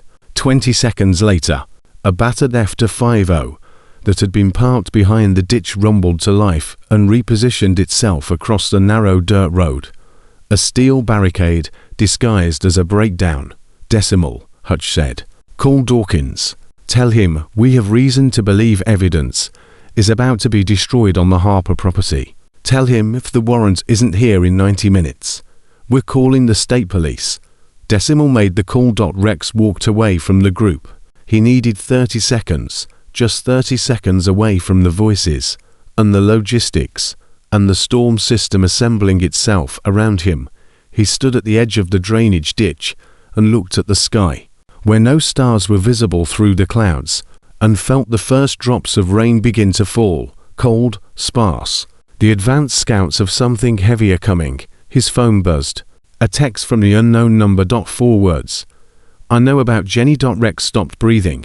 He stared at the screen. The letters glowed against the dark. "I know about Jenny." His sister. His ghost. The 9-year-old girl he had failed to protect in a Bakersfield apartment 35 years ago, who had vanished at 16 and never been found. The wound that had no closing date. The wound that had driven him through 22 years of military service and a decade of solitary riding and 700 miles of Texas highway. The wound that had brought him to this exact moment, to this exact road, to this dead woman's property. Someone knew, and someone was using it. A second text arrived. "We found her 10 years ago. She was alive." Rex's legs buckled. Not completely. He didn't fall, but his knees gave, and he caught himself against the embankment with one hand, fingers digging into cold mud, breath coming in ragged bursts that turned to steam in the night air. "Alive. Jenny. Alive 10 years ago." A third text. "Walk away from the property. I'll tell you where she is." Rex stared at the phone. The rain was falling harder, speckling the screen with drops that fragmented the words. "Walk away. Get the answer. Find Jenny, or stay. Protect Maddie. Lose the only lead to his sister he'd ever received." The choice was monstrous. It was designed to be monstrous. Whoever had sent these texts understood Rex's architecture with terrifying precision. Understood that the guilt over Jenny was the engine driving everything, that his commitment to Maddie was a surrogate for the commitment he had failed to make decades ago, and that offering Jenny's location was the one currency that could purchase his withdrawal. Rex's hands shook so hard the phone nearly fell into the mud. He thought about Maddie. Under the counter, bruised face, the note held out not to Dawkins, not to Loretta, but to him, a stranger, a broken man on a broken motorcycle who had happened to be sitting in the wrong booth at the wrong time. She had chosen him, the way Jenny had never been able to choose, because Rex had made the choice for her by walking away. He closed his eyes. The rain hit his face. The cold was absolute. He opened his eyes. He typed 3 words. "Prove she's alive." 20 seconds. 30. A minute. Then a photograph appeared. Grainy. Taken from a distance with a telephoto lens. A woman standing outside a single wide trailer on a desert road. Brown hills in the background. A dog on the porch. The woman faced away from the camera. But the posture, the tilt of the head, the way the left shoulder dropped 2 inches lower than the right. A childhood injury from a fall off a bicycle when she was 7 was so familiar that Rex felt the air leave his lungs like a physical blow. It could be her. It could be a fabrication. It could be any woman with dark hair and a dropped shoulder. The photograph genuine, or manufactured by people with the resources and the motivation to construct a weapon precise enough to neutralize a threat. Rex couldn't tell. That was the point. The ambiguity was the weapon. Certainty would have been dismissible. But this grey space, this maybe, this it could be. That was the territory where hope lives. And hope is the most dangerous weapon aimed at a man who has been living without it. A fourth text. Last chance. Leave now. You'll have an address by morning. Rex stared at the photograph. He zoomed in. The resolution degraded. The woman's face remained turned away. The trailer had no visible address. The landscape could have been anywhere in the southwest. It told him nothing and everything simultaneously. Hutch's voice cut through the rain. Rex, we've got movement. Rex looked up.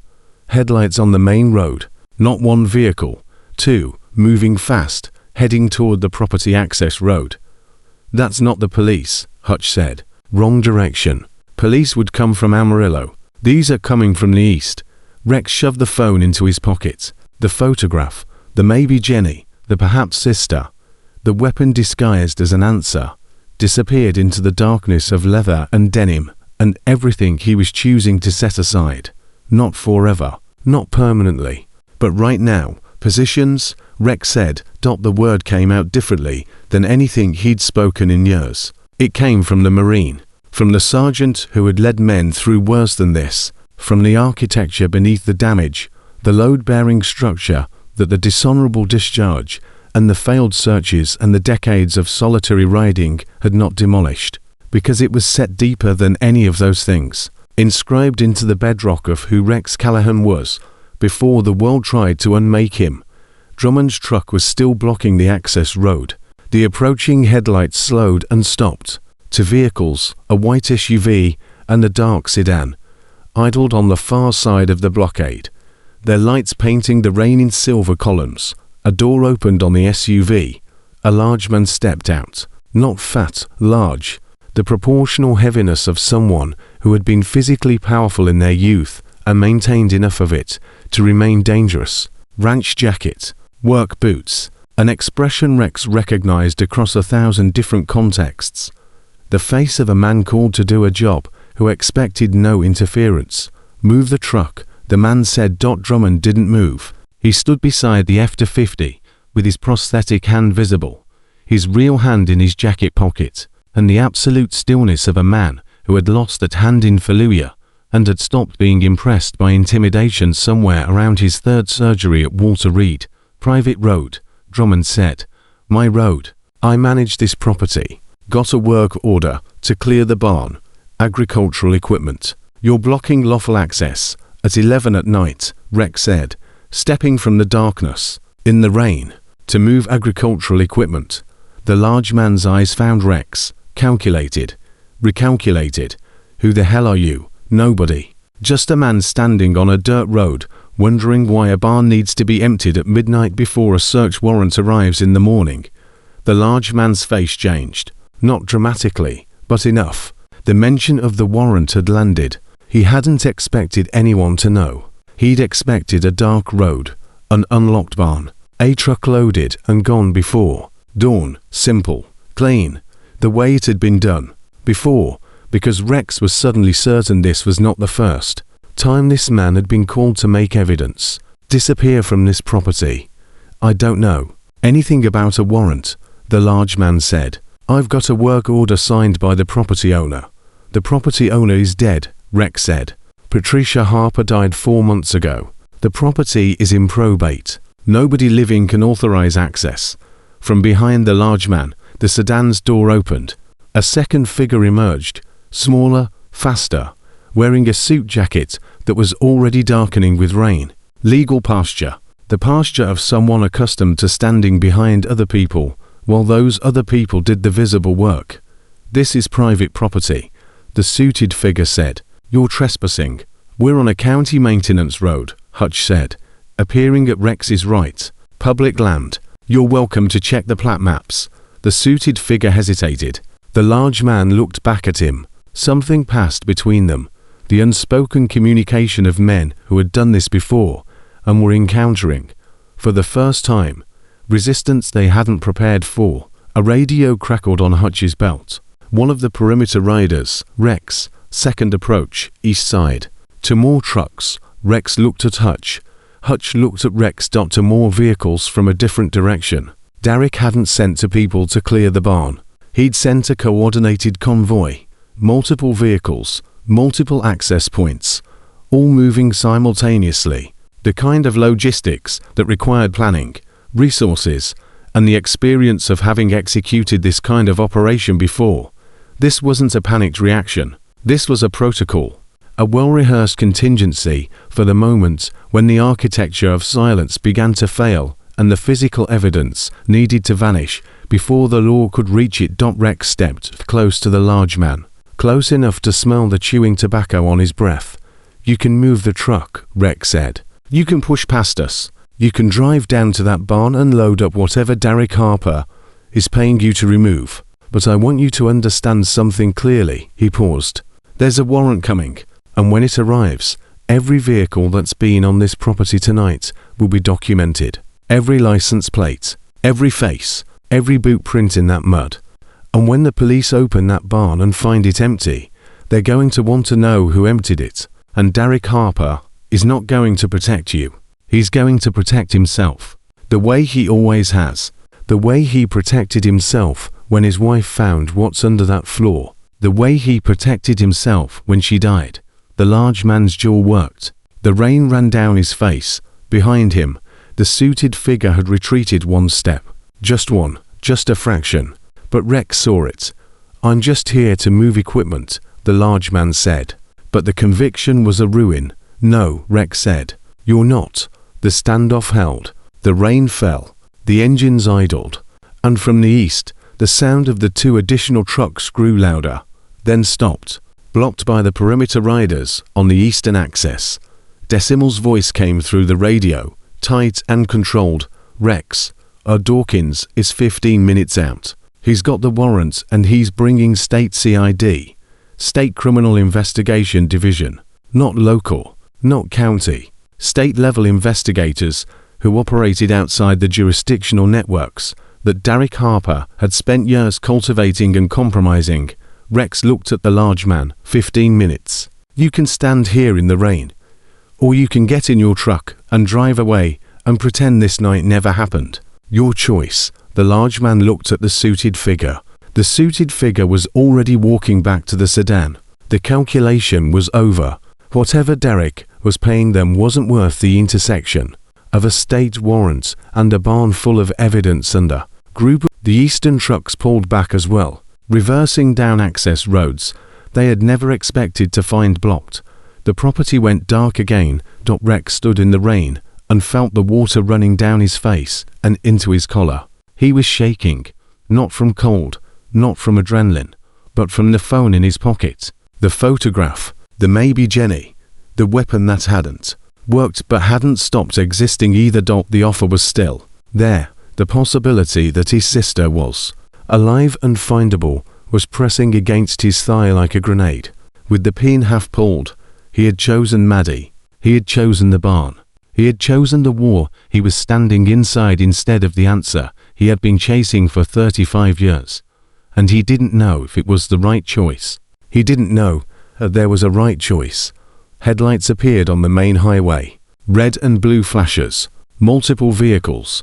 Dawkins, the warrant, and behind him the machinery of a state investigation that would crack open that barn and pull into the light everything that Derek Harper and Catherine Voss and Redstone Holdings and every suited man and hired hand had worked so desperately to keep buried. Rex reached into his pocket. He pulled out the phone.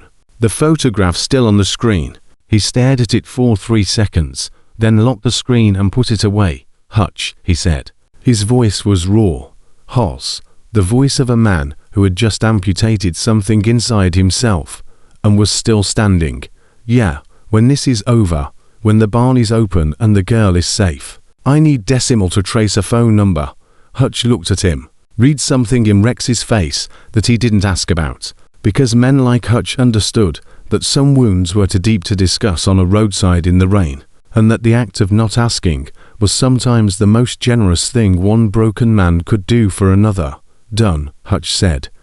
The police caravan turned off the highway. Flashers painted the wet road in alternating red and blue. And inside the barn, behind the padlock, beneath the floor, in the darkness that Patricia Harper had discovered and died for and tried to protect, the truth waited. Rex walked toward the approaching lights. His boots sank into the mud. The rain hammered his shoulders. The phone in his pocket held a photograph of a woman who might be his sister. And ahead of him, a barn held secrets that had already destroyed one family and were about to tear the doors off another. Rex Callahan. Dishonorable discharge. 2 assault charges, a restraining order, a missing sister, a lifetime of failures catalogued in legal documents and sleepless nights. Walked forward anyway, because the girl under the counter had chosen him, and this time, he was not going to walk away from the door. The padlock broke at 11:47 p.m. A state SID technician named Fuentes cut it with bolt cutters that looked like they'd been forged for exactly this purpose. Heavy, black-handled, industrial. The chain fell away from the barn door with a sound like a spine cracking, and the door groaned open on rusted hinges, and the smell that came out was not what anyone expected. Not death, not decay, not the organic horror investigators brace for when opening sealed structures on properties connected to suspicious deaths. Paper. The barn smelled like paper, old paper, damp paper. The musty, sweet decomposition of cellulose in a space with no ventilation. And beneath the paper smell, something chemical, ink, toner, the ghost of a printer that had run hot for too long in a space never designed for it. Dawkins stepped inside first. His flashlight swept the interior, and the beam caught dust motes swirling in patterns that looked almost deliberate, as if the air inside the barn had been waiting for this disruption and was now performing its response. The barn was large, 40 feet by 60, the kind of structure built for livestock that hadn't housed animals in years. The floor was concrete, cracked in places, stained in others. Along the walls, stacked floor to ceiling, were filing cabinets, metal, grey. Rex counted 17 on the first wall alone. What in the hell? Dawkins said. The SID team leader, a woman named Investigator Salazar, with close-cropped hair and the compressed intensity of someone who had built a career on remaining calm inside other people's catastrophes, moved through the barn with 2 technicians, photographing everything, touching nothing. Her flashlight found a desk in the center of the space, a large metal desk with a computer monitor, a printer, and a paper shredder. The shredder's bin was full. The computer was off, but the power strip beneath the desk showed a green indicator light. Someone had been here recently. Someone had been working. Rex, Hutch's voice from the doorway. Low, controlled. Rex turned. Hutch was pointing at the floor, not the center, where the desk sat, but a section near the western wall where the concrete showed a rectangular seam, approximately 4 feet by 6 feet. The edges had been cut with precision and sealed with a compound that matched the surrounding surface without quite replicating its original texture. A patch, a cover, a door in the floor disguised as floor. Salazar saw it too. She crouched, ran a gloved finger along the seam, and looked up at Dawkins. I need a pry bar, she said. The concrete cover came up into pieces. Beneath it, a steel-lined cavity, approximately 3 feet deep. The kind of installation someone with resources and paranoia had commissioned specifically for concealment. Inside, wrapped in plastic sheeting and arranged with the obsessive neatness of someone who understood that organization was a form of control, were documents. Hundreds of them. Salazar unwrapped the first bundle, held her flashlight steady. Rex was standing close enough to see. Financial documents, bank statements, wire transfer records, corporate filings, names cycling through a constellation of entities: Redstone Holdings, Mercer Canyon LLC, the Pine Brook Group, and two he hadn't heard before, Dustline Enterprises and Western Corridor Partners. Each document annotated in handwriting, small and precise and meticulous, in blue ink, the handwriting of someone cataloging evidence, building a case, assembling proof. That's my mom's writing. Everyone turned. Maddie Harper stood in the barn doorway, still wearing the oversized yellow jacket, the flannel blanket from the diner draped around her shoulders like a shawl. Behind her, looking stricken and breathless, was Loretta Dean, who had driven Maddie to the property when Dawkins radioed that the scene was secure and CPS still hadn't arrived. "Maddie," Rex said, "you shouldn't be in here. That's my mom's writing." Maddie's voice was steady, not the voice of an 8-year-old, the voice of a child who had been carrying the weight of adult secrets for so long that her vocal cords had adapted to the load. She used to come out here at night when he was asleep. She'd sit at that desk and write things down. She thought I didn't know. Salazar looked at Dawkins. Dawkins looked at Rex. Nobody moved to stop the girl from speaking, because everyone in that barn understood, with the collective instinct of people who had seen too. Many cases hinge on a single piece of testimony, that what Maddie was about to say could not be interrupted.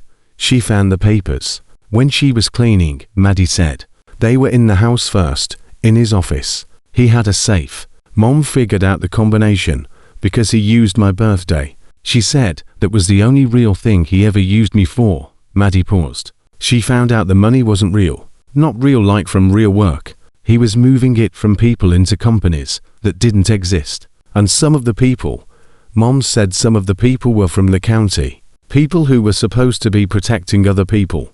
Rex felt the temperature in the barn drop. Not physically, psychologically. The scope of what was buried beneath this floor was expanding in real time, and everyone present could feel the edges of it pressing outward against the walls of what they had assumed this case to be. Not just child abuse, not just a murdered wife, not just a property scheme.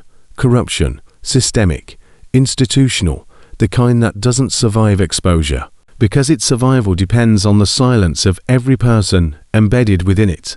Maddie, Salazar said carefully, did your mother tell you who the people from the county were? Maddie nodded. She wrote their names down. She put them in the floor. She said the floor was the only safe place, because he never came into the barn. He was scared of the barn. Why was he scared of it? Because it was Mom's. It was the only thing that was hers. He owned everything else.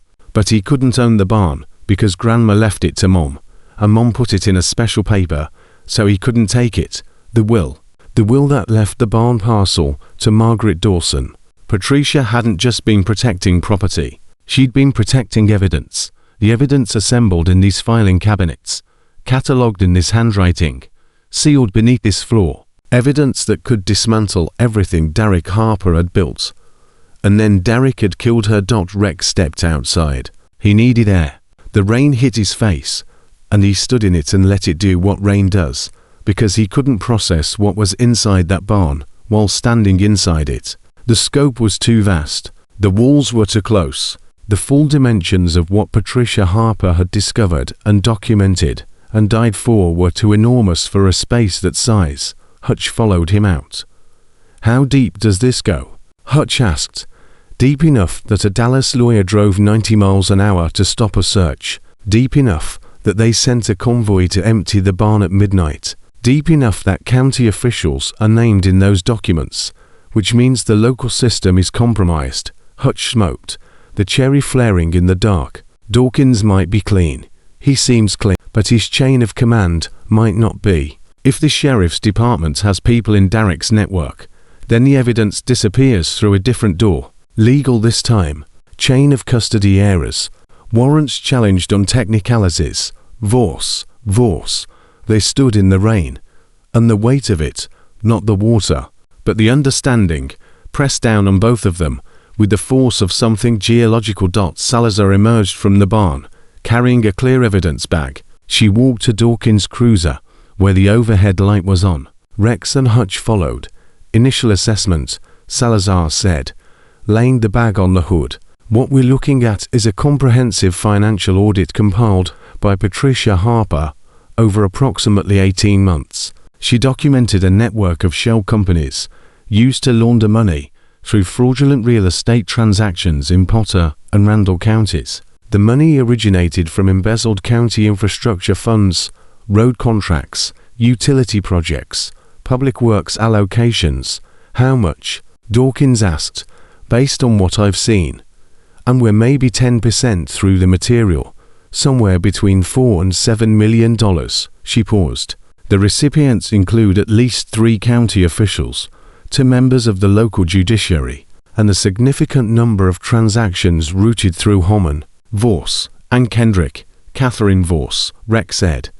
Catherine Vorse is not merely Derek's lawyer. Based on these documents, she's the architect of the entire laundering structure. She created the shell companies. She drafted the fraudulent contracts. She managed the disbursements. And when Patricia Harper discovered the operation and began copying documents, Vorse appears to have coordinated the response. What response? Salazar looked at Rex. Her eyes carried something heavier than professional detachment. Patricia Harper's medical records were altered 3 weeks before her death. Her primary care physician added a notation documenting a history of prescription opioid abuse, a notation that did not exist prior to those 3 weeks. And that physician's practice received a $200,000 loan from Dustline Enterprises, one of the shell companies, 1 week before the notation was added. The barn, the documents, the dead wife, the altered medical records, the fabricated drug history, the staged overdose, the shell companies, the compliant doctor, the corrupted county officials, the Dallas lawyer who had built the entire machine and maintained it with mechanical precision, all of it designed to ensure that the barn stayed locked, the floors stayed sealed, and the truth stayed buried long enough to become IORETRIABLE. Rex leaned against the cruiser. He felt the cold metal against his back. The rain soaked through his shirt. Where's Derek? Rex asked. Dawkins' radio crackled. He listened. His face changed. Derek Harper's residence is empty, he said. Vehicle's gone. Voss's vehicle is gone. Melina says they never came home. Rex straightened. Derek knew the barn was open. He knew the documents were found. He was running. Not going home. Not going anywhere predictable. He was activating the final contingency in a plan built for exactly this scenario. He's not going home, Rex said. He knows it's over here. He's running. Running where? Rex's phone buzzed. He pulled it out. A known number. One final text. 3 words. You chose wrong. He stared at the words for 2 seconds. Then he put the phone away. Decimal. Rex called. Can you track a phone? The number that's been texting me. Give me the number. Rex showed him the screen. Decimal opened his laptop under the barn's overhang and went to work, fingers moving, with the concentrated velocity of someone who had spent years extracting signal from noise in environments where the signal meant the difference between a patrol coming home and a patrol not coming home. Burner, Decimal said after 40 seconds. But it pinged a tower 12 minutes ago. Towers on I-40 eastbound, between Amarillo and Conway. He's heading east, Hutch said. The airport, Dawkins said. Rex shook his head. To traceable. If he's running with Vorse, they won't fly commercial. Private airfield. There's a strip near Conway, Decimal said. Already searching. Whitfield Executive Aviation. Caters to ranch operations and corporate clients. He looked up. At highway speed. He's 20 minutes out. Rex looked at Hutch. The math was simple and terrible. Derek Harper was fleeing toward a private airfield where a charter could take him out of the county, out of the state, out of the reach of a warrant still being processed and an investigation still being assembled. If he reached that plane, the documents in the barn became evidence without a defendant. The case became a file. The file became a statistic, and Maddie became a girl whose abuser escaped because the system moved at the speed of paperwork and the man with money moved at the speed of a private jet. Dawkins, can you get units to that airfield? Dawkins was already on the radio. Tight, urgent. But Rex could hear the responses, thin and stretched. The sound of a rural law enforcement infrastructure that was never designed to respond to multiple simultaneous crisis points across a 40-mile radius, 40 minutes minimum for a unit to reach Conway. Dawkins said, everything I have is either here or en route. That's 20 minutes too late. I know. Rex turned to Hutch. They looked at each other across 3 feet of rain-soaked dark, and the conversation that passed between them was conducted entirely in the grammar of men who had spent their lives making impossible calculations under pressure. How fast can your guys ride in this rain? Fast enough. It's 38 miles, I heard. On wet roads. At night. Hutch dropped his cigarette. It hissed in the mud. He looked at his riders, Drummond, Sills, Polk, and 3 others who had held the perimeter all night, cold and wet, running on nothing but coffee and the particular stubbornness that military service installs and civilian life never fully removes. Anyone who doesn't want to ride doesn't have to ride, Hutch said. Loud enough for all of them. Not a command, an invitation. Nobody moved. Nobody spoke. And then Drummond, the man with the prosthetic hand who had blocked the access road and stared down a hired crew without flinching, walked to his motorcycle, swung his leg over, and hit the ignition. The engine barked and caught, and the sound of it was answered by another engine, and another, until 6 Hollies were running in the rain, and the combined thunder of them was less a sound than a declaration. Rex mounted the Road King.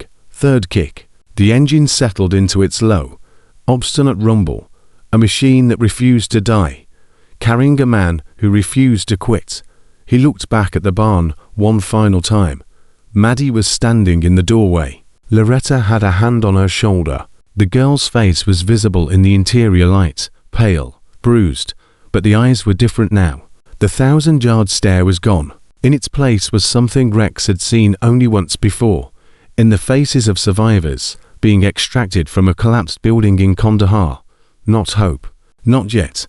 The thing that precedes hope. The recognition that someone is coming, that the weight pressing down might, against all evidence and all history and all reasonable expectation, actually be lifted. Rex held her gaze for 3 seconds. He didn't wave. He didn't smile. He didn't offer comfort or promises or any of the reassuring fictions adults tell children when the truth is too raw to speak aloud. He nodded. She nodded back, and Rex Callahan pulled out of the Harper property and onto the rain-slicked highway with 6 motorcycles at his back, heading east at 85 miles an hour through the kind of darkness that exists only in the flatlands of the Texas Panhandle, where sky and earth merge into a single black plain, and the only evidence you are moving at all is the rain on your face and the road disappearing beneath your wheels. 30-8 miles, 20-something minutes.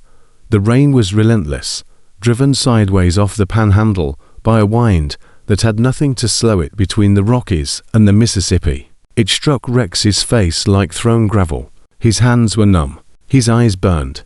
The Road King's headlight shook a cone of pale white through the downpour, and the road ahead was a slick black ribbon that curved and dipped in ways that were invisible until he was already inside the curve, already committed, already trusting the tires and the physics and the accumulated instinct of a body that had been riding motorcycles for 30 years.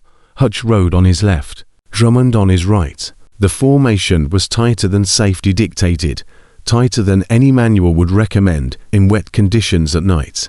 But these were not men who rode by manuals. They rode by feel, by instinct, by the bone-deep understanding that the space between riders was a form of communication. And the tighter the formation, the clearer the message. We are here. We are together. We are not stopping. They passed the Conway exit at 87 miles per hour. Decimal's voice crackled through Hutch's Bluetooth, relayed to Rex through hand signals. Left turn past the grain elevator. Rex saw it. A massive concrete structure rising from the flat earth like a monument to something industrial and indifferent. He leaned into the turn. The back tire slipped a 1/4 inch, maybe less enough to send a bolt of electricity through his entire nervous system. Then caught. The Road King straightened. The county road opened up ahead, narrow, rutted, lined with barbed wire fencing. The airfield appeared as a cluster of light, both parked near the terminal, engines off, doors open, and beyond them, on the runway, a twin-engine Cessna, navigation lights on, propellers turning. They were boarding. Rex throttled hard. The Road King surged forward, engine screaming, tires throwing fans of water from the gravel road. Behind him, 6 hollies matched his acceleration, and the combined sound of 7 motorcycles at full throttle was a wall of noise that struck the airfield like a physical force, shattering the rural silence into fragments. Derek was at the plane's door, 1 foot on the boarding step, a bag in his hand. Voss was behind him, briefcase in one hand, phone in the other, already climbing. Derek turned. His face was visible in the runway lights, pale, drawn, the polished mask entirely gone, replaced by something raw and cornered, and absolutely furious. The face of a man who had spent years building an empire of silence, and was watching it collapse in real time, losing control of the narrative for the first time in his adult life. Discovering that the experience was intolerable. Rex brought the Road King to a stop 20 yards from the plane. He didn't kill the engine. The other bikes fanned into a loose arc, headlights creating a semicircle of light that pinned the Cessna and its occupants in white glare that made the rain look like television static. "Get off the plane," Rex said. His voice was destroyed, raw and hoarse from cold and wind, and the 87-mile ride through the rain. It came out as something between a command and a rasp. It carried across the tarmac with the authority of a man who had nothing left to lose and was no longer interested in pretending otherwise. Derek stared at him from the boarding step. "You have no authority here," Derek said. "No badge, no warrant, no legal standing whatsoever. You're trespassing on private aviation property, and..." They opened the barn, Derek, to sentences. 7 words. They hit Derek Harper the way a fist hits glass, the surface holding for 1 fraction of a second before the fracture propagated outward in every direction simultaneously, shattering the remaining structure into components that could never be reassembled. Derek's face went white, not pale, white. The blood drained from his skin with a speed that was almost clinical. "They found the floor," Rex continued. "They found the documents, all of them. Every record Patricia put down there, every bank statement, every wire transfer, every name." A pause. "They found the medical records, Derek, the ones Dr. Corbett altered, the ones that gave Patricia a drug history she never had, the ones that turned a murder into an overdose." Derek's mouth opened. No sound came out. The propellers were still turning. The pilot, visible through the cockpit window, a man in his 60s with the uncomfortable expression of someone rapidly reconsidering his involvement, kept his hands on the controls but his eyes on the scene unfolding on his tarmac. "Get off the plane." Derek looked at Rex, looked at the bikers, looked at the road behind them. Dark, empty, no police lights, no sirens, just 7 men on motorcycles in the rain. And Rex watched the exact moment when Derek decided that 7 bikers with no legal authority were not going to stop him, that the plane was right there, that the pilot was paid, that the runway was clear, that in 60 seconds he could be airborne and in 6 hours he could be in a country with no extradition treaty, and the documents in the barn would become a problem for lawyers to manage, not for him to face. Derek turned his back on Rex and stepped up into the plane. Voss pulled the door, and Rex Callahan did something he had not done in 29 years. He ran not toward the plane's door, toward the pilot's side of the aircraft. His boots hit the wet tarmac, slipped, caught, and he covered the distance in seconds that felt like hours. Damaged knees screaming, back a column of fire, lungs burning with cold air and adrenaline, and the absolute refusal to watch another person disappear into the dark while he stood still. He reached the cockpit window. The pilot looked at him through the glass, startled, alarmed. A civilian confronting something outside the parameters of his experience. Rex placed both hands flat on the cockpit glass. He didn't bang. He didn't shout.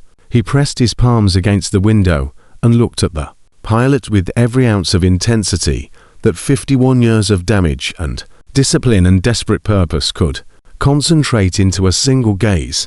"There is a warrant for that man's arrest," Rex said. His voice was low, but it carried through the glass with the penetrating clarity of something spoken from the bottom of the chest. "He murdered his wife. He abused his stepdaughter for years. If you fly him out of here tonight, you are an accessory. You will lose your license. You will lose your freedom. And you will carry it for the rest of your life. The pilot stared at Rex. The propellers turned. The rain hammered the fuselage. Rex held the gaze. He didn't blink. He didn't move his hands. Behind him, he could hear Derek shouting from the cabin. Muffled, furious. The sound of a man watching his escape route close in real time. The pilot's hands moved. They moved to the throttle. They pulled it back to idle. The propellers slowed.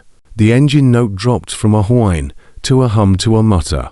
The runway lights continued their steady illumination of a small plane on a wet tarmac in the middle of the Texas Panhandle, going nowhere, carrying a man who had built an empire of silence and had just heard it fall.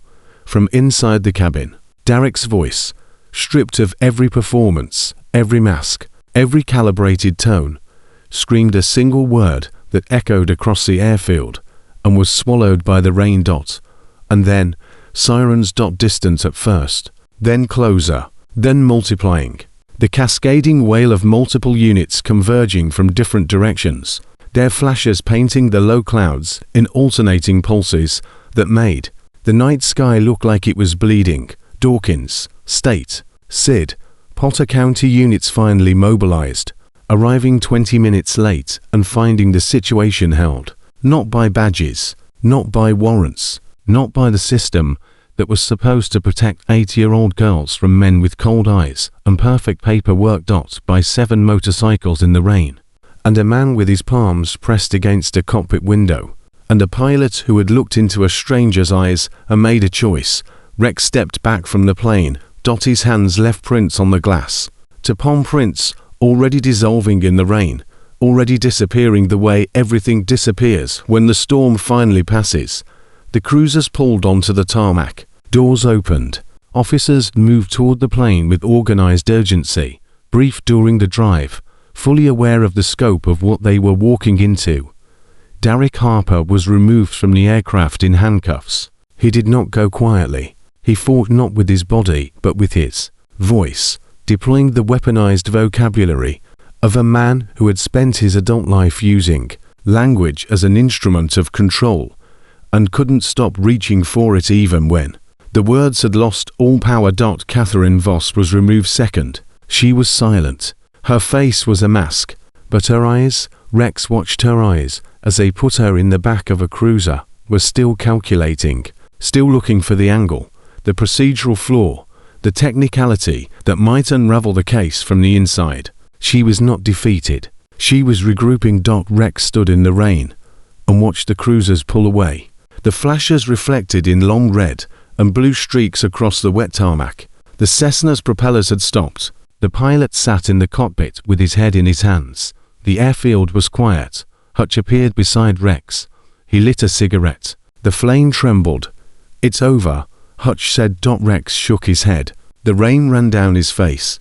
"It's not over," he said. "Not for her. Not yet. Because the arrests were tonight. The trials would be months from now. And the healing, if healing was even the right word for what Maddie Harper would need, would be years in the making. And the woman in the photograph, the maybe Jenny, the sister who might be alive somewhere, that wasn't over either. That was just beginning, or ending, or existing in the permanent grey space between the two where unanswered questions live indefinitely. Rex pulled out his phone. The screen was wet. The texts were still there. The photographs still there. He showed it to Hutch without speaking. Hutch looked at it, looked at Rex, didn't speak for 10 seconds. "After this," Hutch said, "we find her." Rex stared at the screen.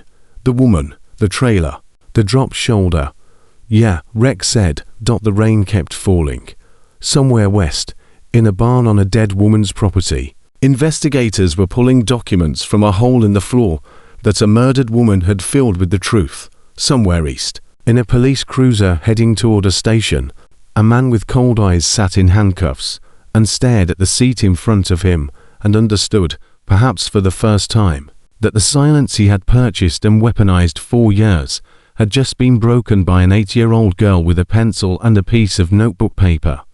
And somewhere between the two, on a wet tarmac, beside a grounded plane surrounded by the fading echoes of motorcycle engines, Rex Callahan stood in the rain with a phone in his hand and the photograph on the screen and felt, for the first time since a hallway in Bakersfield 35 years ago, the terrible and magnificent weight of having stayed. The rain stopped at 4:17 a.m. Rex knew the exact time because he was sitting on the hood of Dawkins' cruiser in the parking lot of. He had been at the station for 3 hours, giving a statement, answering questions, repeating the same sequence of events in the same order to 3 different investigators who wrote everything down and asked him to repeat it again. The machine needed the story in triplicate, in quadruplicate, in every format the bureaucracy could digest, and Rex fed it to them with the mechanical patience of a man who had spent 22 years filing after-action reports in a military that ran on paperwork the way engines run on fuel. Hutch and his riders had given their statements too, one by one, in separate rooms, each man's account standing on its own legs. They'd been thorough, professional. Every one of them had sat in worse chairs, in worse rooms, answering worse questions. And the Potter County interview rooms were practically luxurious by comparison. Now they waited, scattered across the parking lot like debris from a controlled explosion, sitting on bikes, leaning against trucks, standing in small groups. Nobody talked much. The adrenaline had metabolized hours ago, and what remained was the heavy, hollow exhaustion that follows sustained crisis. The body's invoice for every chemical it had burned. Decimal sat on the curb with his laptop, still working. The man hadn't slept. Rex wasn't sure Decimal ever slept.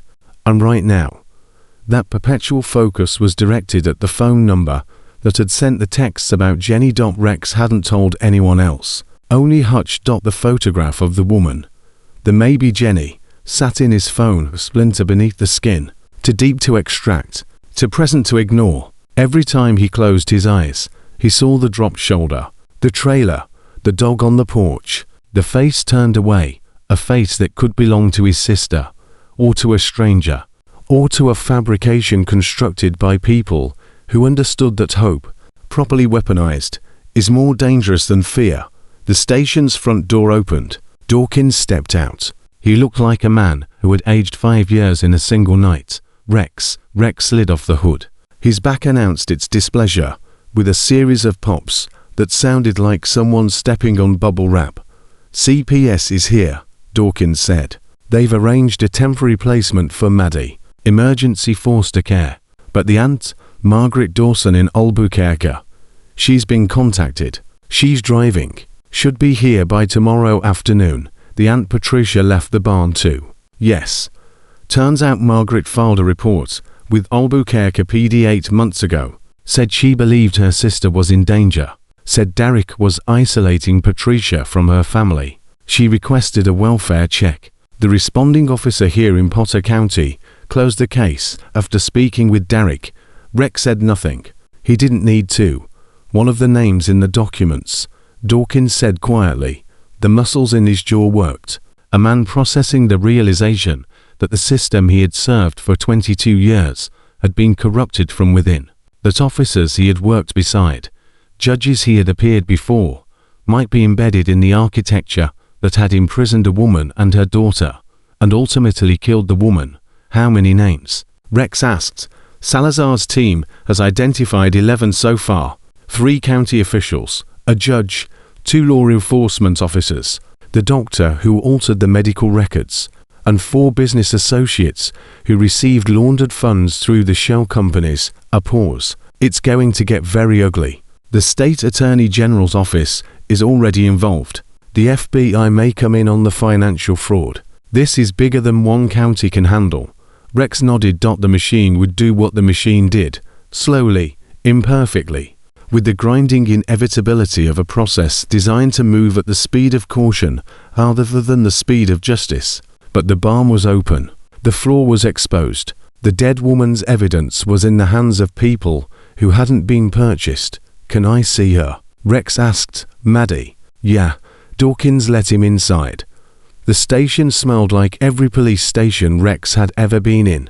Coffee, floor wax, synthetic ozone from electronic equipment, and beneath it all the faint, permanent residue of human distress that no amount of cleaning could fully remove. Maddie was in a conference room, converted into a temporary space for children. Someone had brought in a pillow and a blanket. Someone else had found a box of crayons and a stack of paper. The remnants of a vending machine dinner were spread across the table.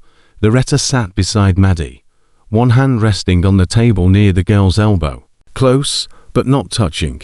The careful proximity of someone who understood that traumatized children need to choose contact, not have it imposed. Maddie was drawing. Rex stood in the doorway and studied the image, taking shape under the girl's hand. Crude, the artwork of an 8-year-old with cheap crayons on copy paper, but unmistakable. A brown rectangle with a triangular roof and a door, and beneath the floor of the rectangle, drawn in bright yellow, something glowing underground, a stack of papers. The barn. She was drawing the barn, processing it the only way she could, translating the incomprehensible architecture of adult betrayal into shapes and colors her mind could organize and contain. Maddie, Rex said.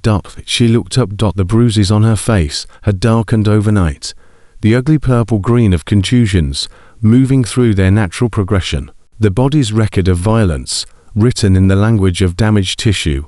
But her eyes were different, not the 1,000-yard stare, not the hollow vacancy of a child retreated into an internal bunker. Something else, something Rex didn't have a name for until later. Alone on the highway, wind and engine noise, the long slow process of understanding what had happened. Presence. That was the word.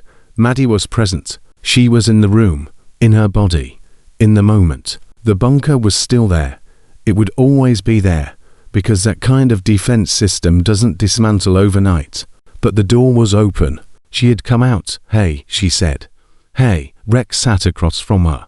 The chair was too small. His knees hit the table. Loretta shifted to give him room, and something passed between them.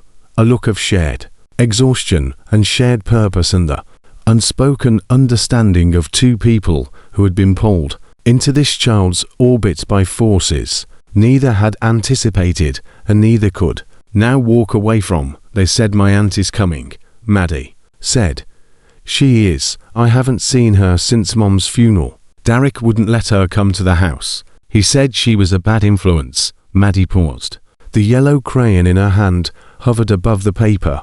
"She's not a bad influence. She sends me birthday cards. She hides them inside other mail so Derek doesn't see. She writes tiny messages on the back of grocery store flyers and puts them in envelopes that look like junk mail." Rex felt something tighten in his chest. Margaret Dawson, a school librarian in Albuquerque, making $41,000 a year, had been fighting for this child through the only channel Derek's surveillance couldn't effectively monitor. Grocery store flyers, birthday cards disguised as junk mail. The quiet, persistent resistance of a woman who refused to let her niece disappear the way her sister had. "She sounds smart," Rex said. "She's the smartest person I know." Maddie set the crayon down. She looked at Rex with the directness that only 8-year-olds and combat veterans can manage, the unflinching gaze of someone who has been through something that burned away the normal social reflexes and left behind only the raw machinery of honesty. "Are you going to leave?" The question hit Rex like a fist to the sternum. "I have to," he said. "Eventually." "Where do you go?"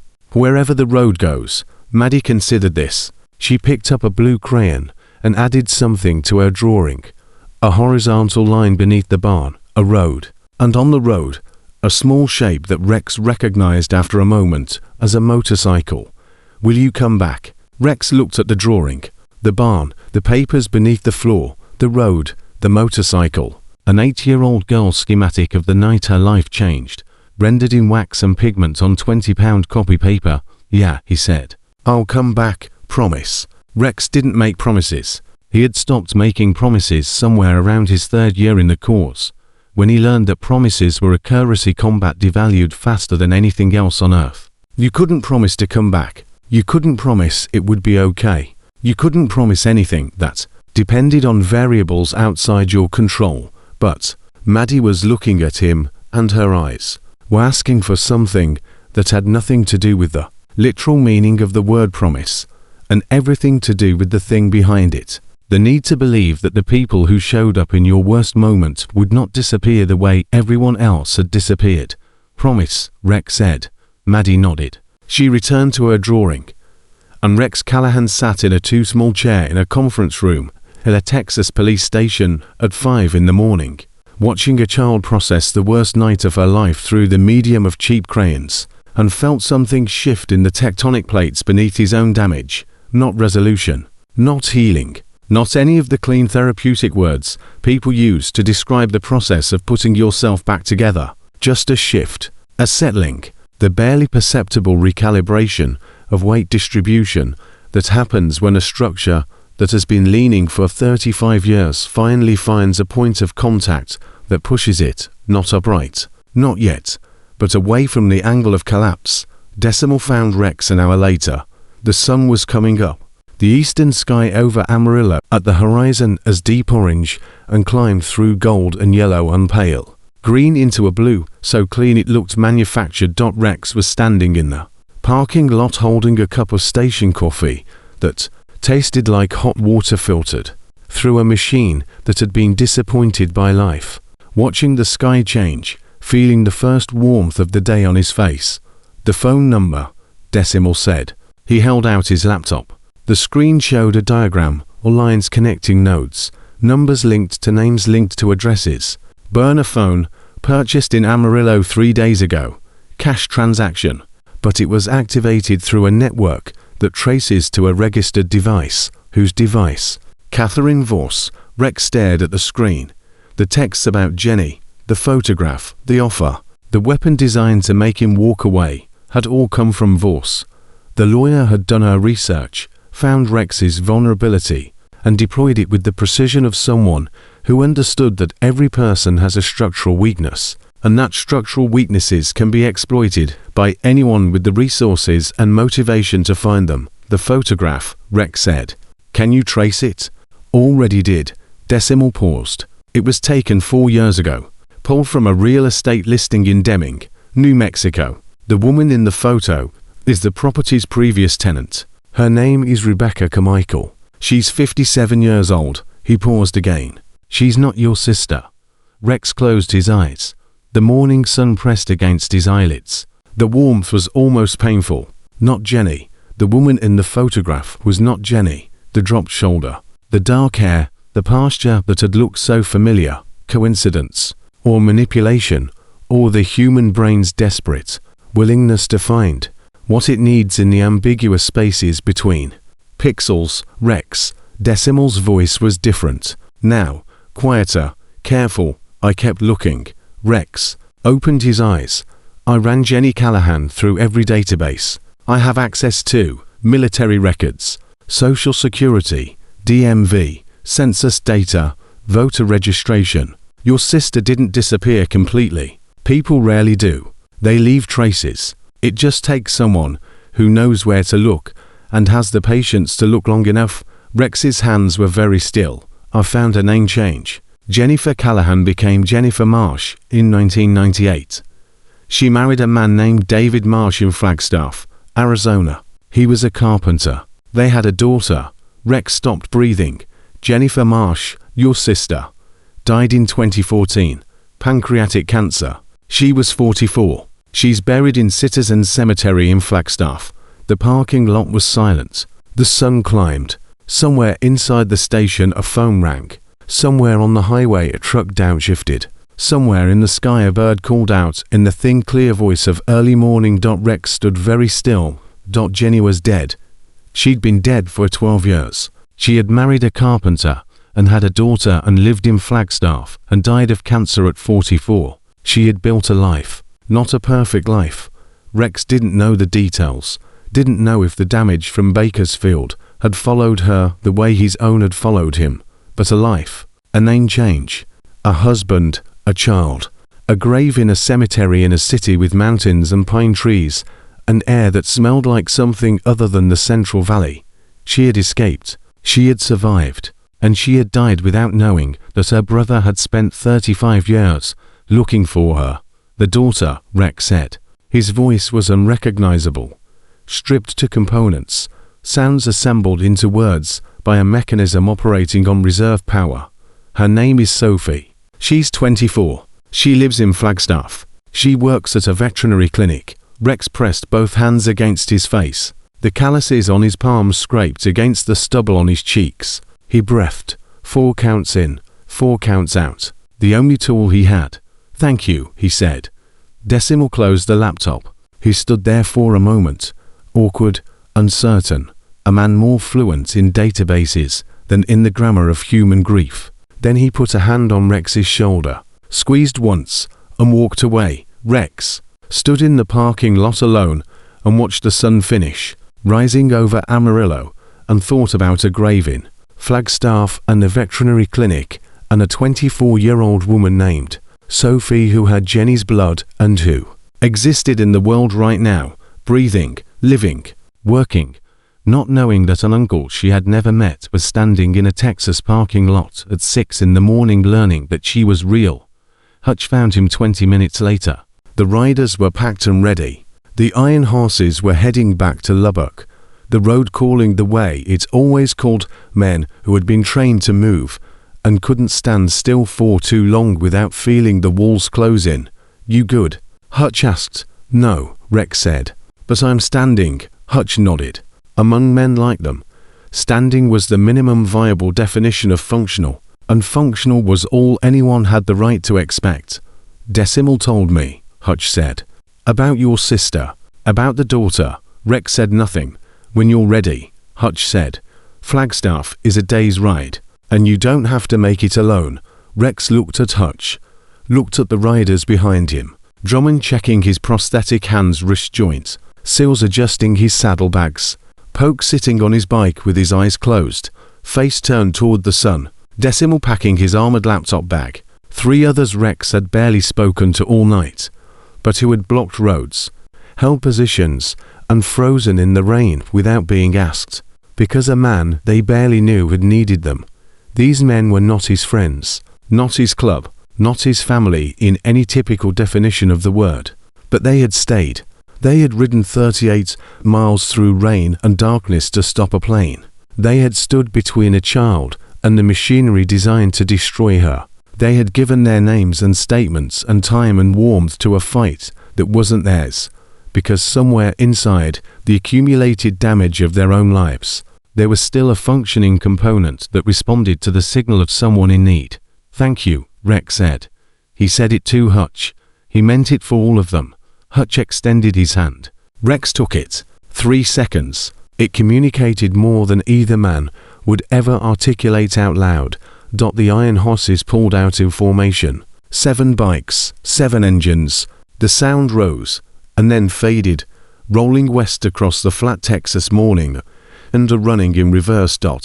And then they were gone. The road took them back the way the road always takes men like them, without ceremony, without fanfare, into the next mile, and the one after that, and the infinite American distance that is both their exile and their home. Rex stood alone. He should have left too. The road king was in the lot. His saddlebags were packed. The highway stretched in both directions, offering the anonymous freedom of motion that had been his only consistent companion for the past decade. But he didn't leave. He walked back into the station. He found Loretta in the conference room, still sitting with Maddie, who had fallen asleep on a makeshift bed of chair cushions someone had assembled on the floor. The drawing was on the table, the barn, the papers, the road, the motorcycle.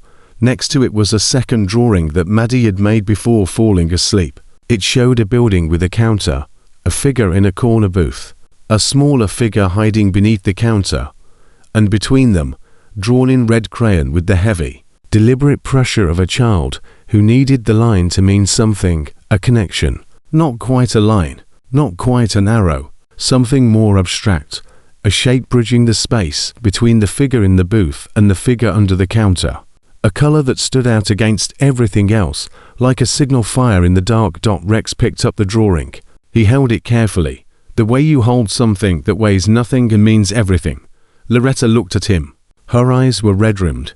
Her aunt will be here this afternoon. Loretta said quietly, "I know. Are you staying until then? Rex looked at Maddie, asleep, the bruises visible in the fluorescent light, the yellow jacket bunched beneath her head as a pillow, impossibly small. A body that occupied almost no space in the world, and yet had become, in the span of 12 hours, the axis around which everything had turned. I'm staying, Rex said. He sat down. The too small chair, the conference room, the smell of station coffee and floor wax and crayons. He sat, and he waited. Margaret Dawson arrived at 3:22 in the afternoon. She was 46 years old, thin, with Patricia's same dark hair and the hurried, determined expression of a woman who had driven 6 hours on 3 hours of sleep, fueled by gas station coffee and a fury years in the making. She came through the station doors fast, spoke to the front desk officer fast, moved down the hallway fast. And then she saw Maddie through the conference room window, and she stopped completely. The momentum that had carried her from Albuquerque to Amarillo drained out of her in a single instant, and what remained was a woman, standing in a hallway looking at a child she had been fighting to reach through birthday cards, hidden inside junk mail, and tiny messages written on grocery store flyers, the only channels of communication that a man with cold eyes and a network of silence had somehow failed to monitor. Maddie was awake. She saw Margaret through the glass, and the sound she made, the sound that came out of an 8-year-old girl seeing the first truly safe person from her previous life, was not a word. It was not a cry. It was something more primitive and more human than language, something from the part of the brain that existed before words were invented, the part that recognizes safety, the way an animal recognizes its own territory after being lost. Margaret was through the door into steps. She was on her knees. Maddie was in her arms, and the sound that filled the conference room was the sound of two people holding each other with the desperate, shaking, uncontrollable grip of survivors who have finally reached the shore. Rex watched from the corner. He didn't move. He didn't speak. He stood with his hands at his sides and his back against the wall and watched a woman hold a child with a fierceness that made the air in the room feel different, heavier, warmer, charged with something Rex didn't have a name for, but recognized the way a deaf person recognizes music through vibration. Margaret looked up. She saw Rex. She didn't know who he was, but Maddie, face still pressed against her aunt's shoulder, said something muffled, and Margaret's expression changed. The fury and the relief and the exhaustion rearranged themselves into something new, something directed at the enormous, scarred stranger standing in the corner of the room.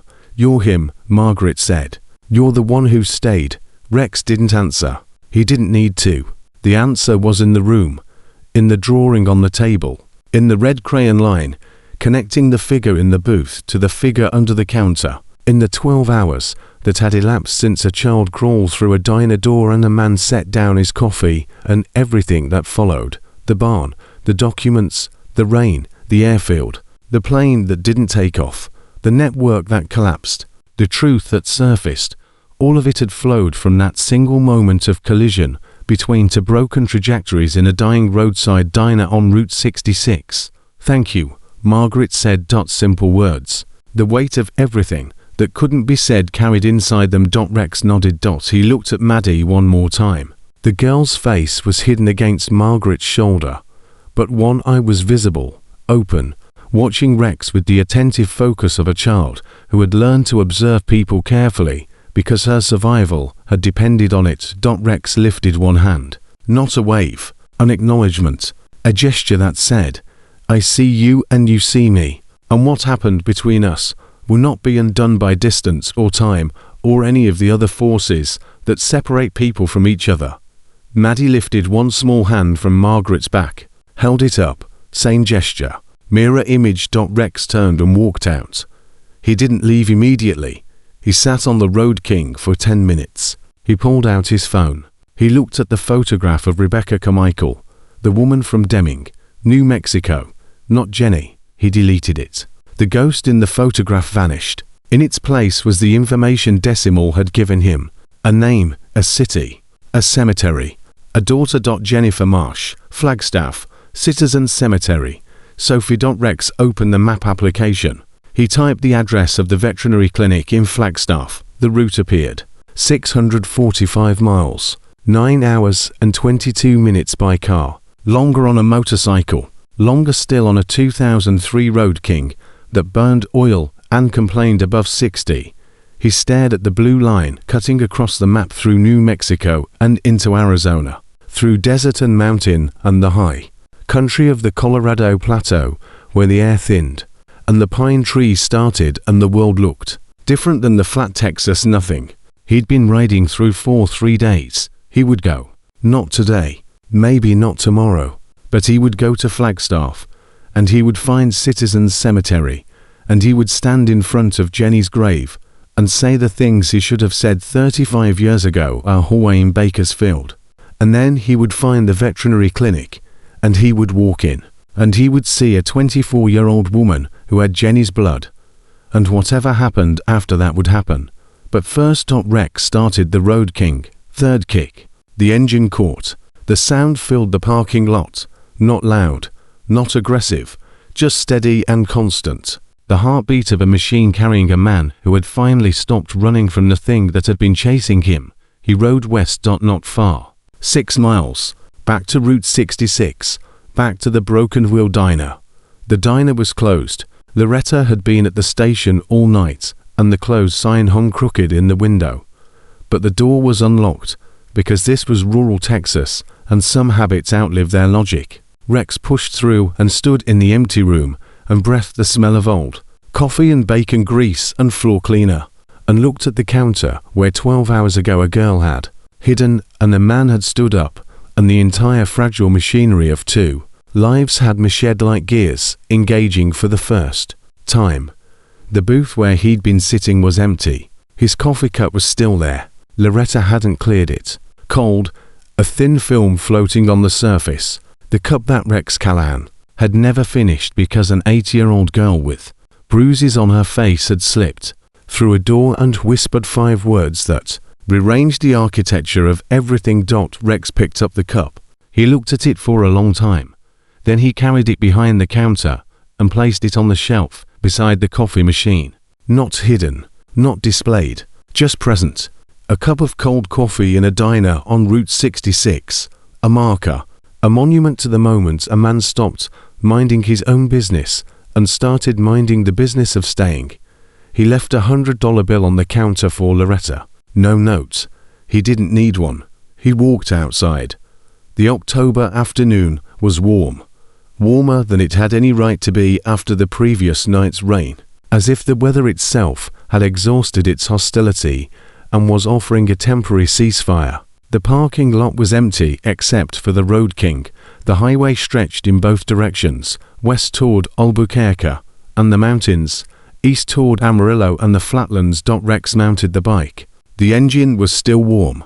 He sat for a moment with his hands on the grips and his boots on the pavement and his face turned toward the sun. He felt the warmth on his closed eyelids. He breathed. 6 miles east, an 8-year-old girl was leaving a police station with an aunt who had fought for her through junk mail and grocery store flyers and years of helpless fury.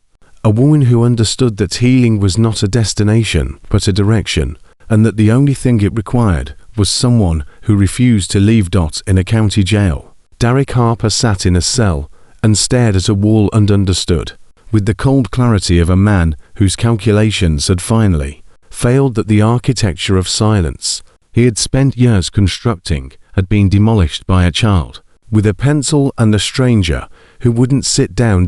In a Dallas law firm, Catherine Voss's partners were already distancing themselves, already shredding, already recalculating, the machinery of self-preservation redirecting its energy from construction to demolition.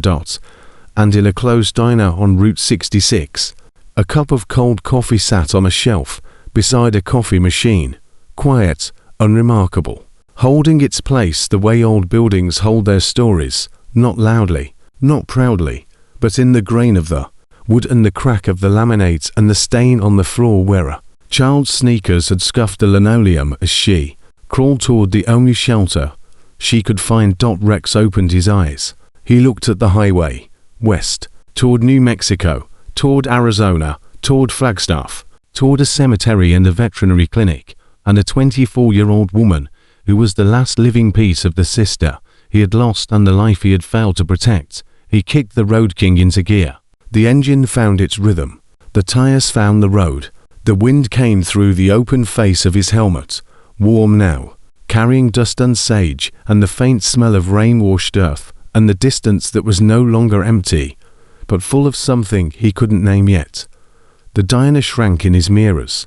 The counter where a girl had hidden, the booth where a man had sat, the shelf where a cup of cold coffee rested like a quiet testament to the afternoon when everything changed. Rex Callahan rode west. Behind him, the broken wheel diner stood in the October sun, closed and quiet, holding its silence the way old buildings hold their stories, in the grain of the wood, in the crack of the formica, in the scuff mark on the floor where a child crawled toward the only hiding place she could find. The little girl who hid under the counter found her future, and the biker who never finished. His coffee found the road to Flagstaff, and somewhere between the two, between the hiding and the finding, between the fear and the leaving, between the bruised face of a child and the scarred hands of a man, something had been built that neither distance nor time could take apart.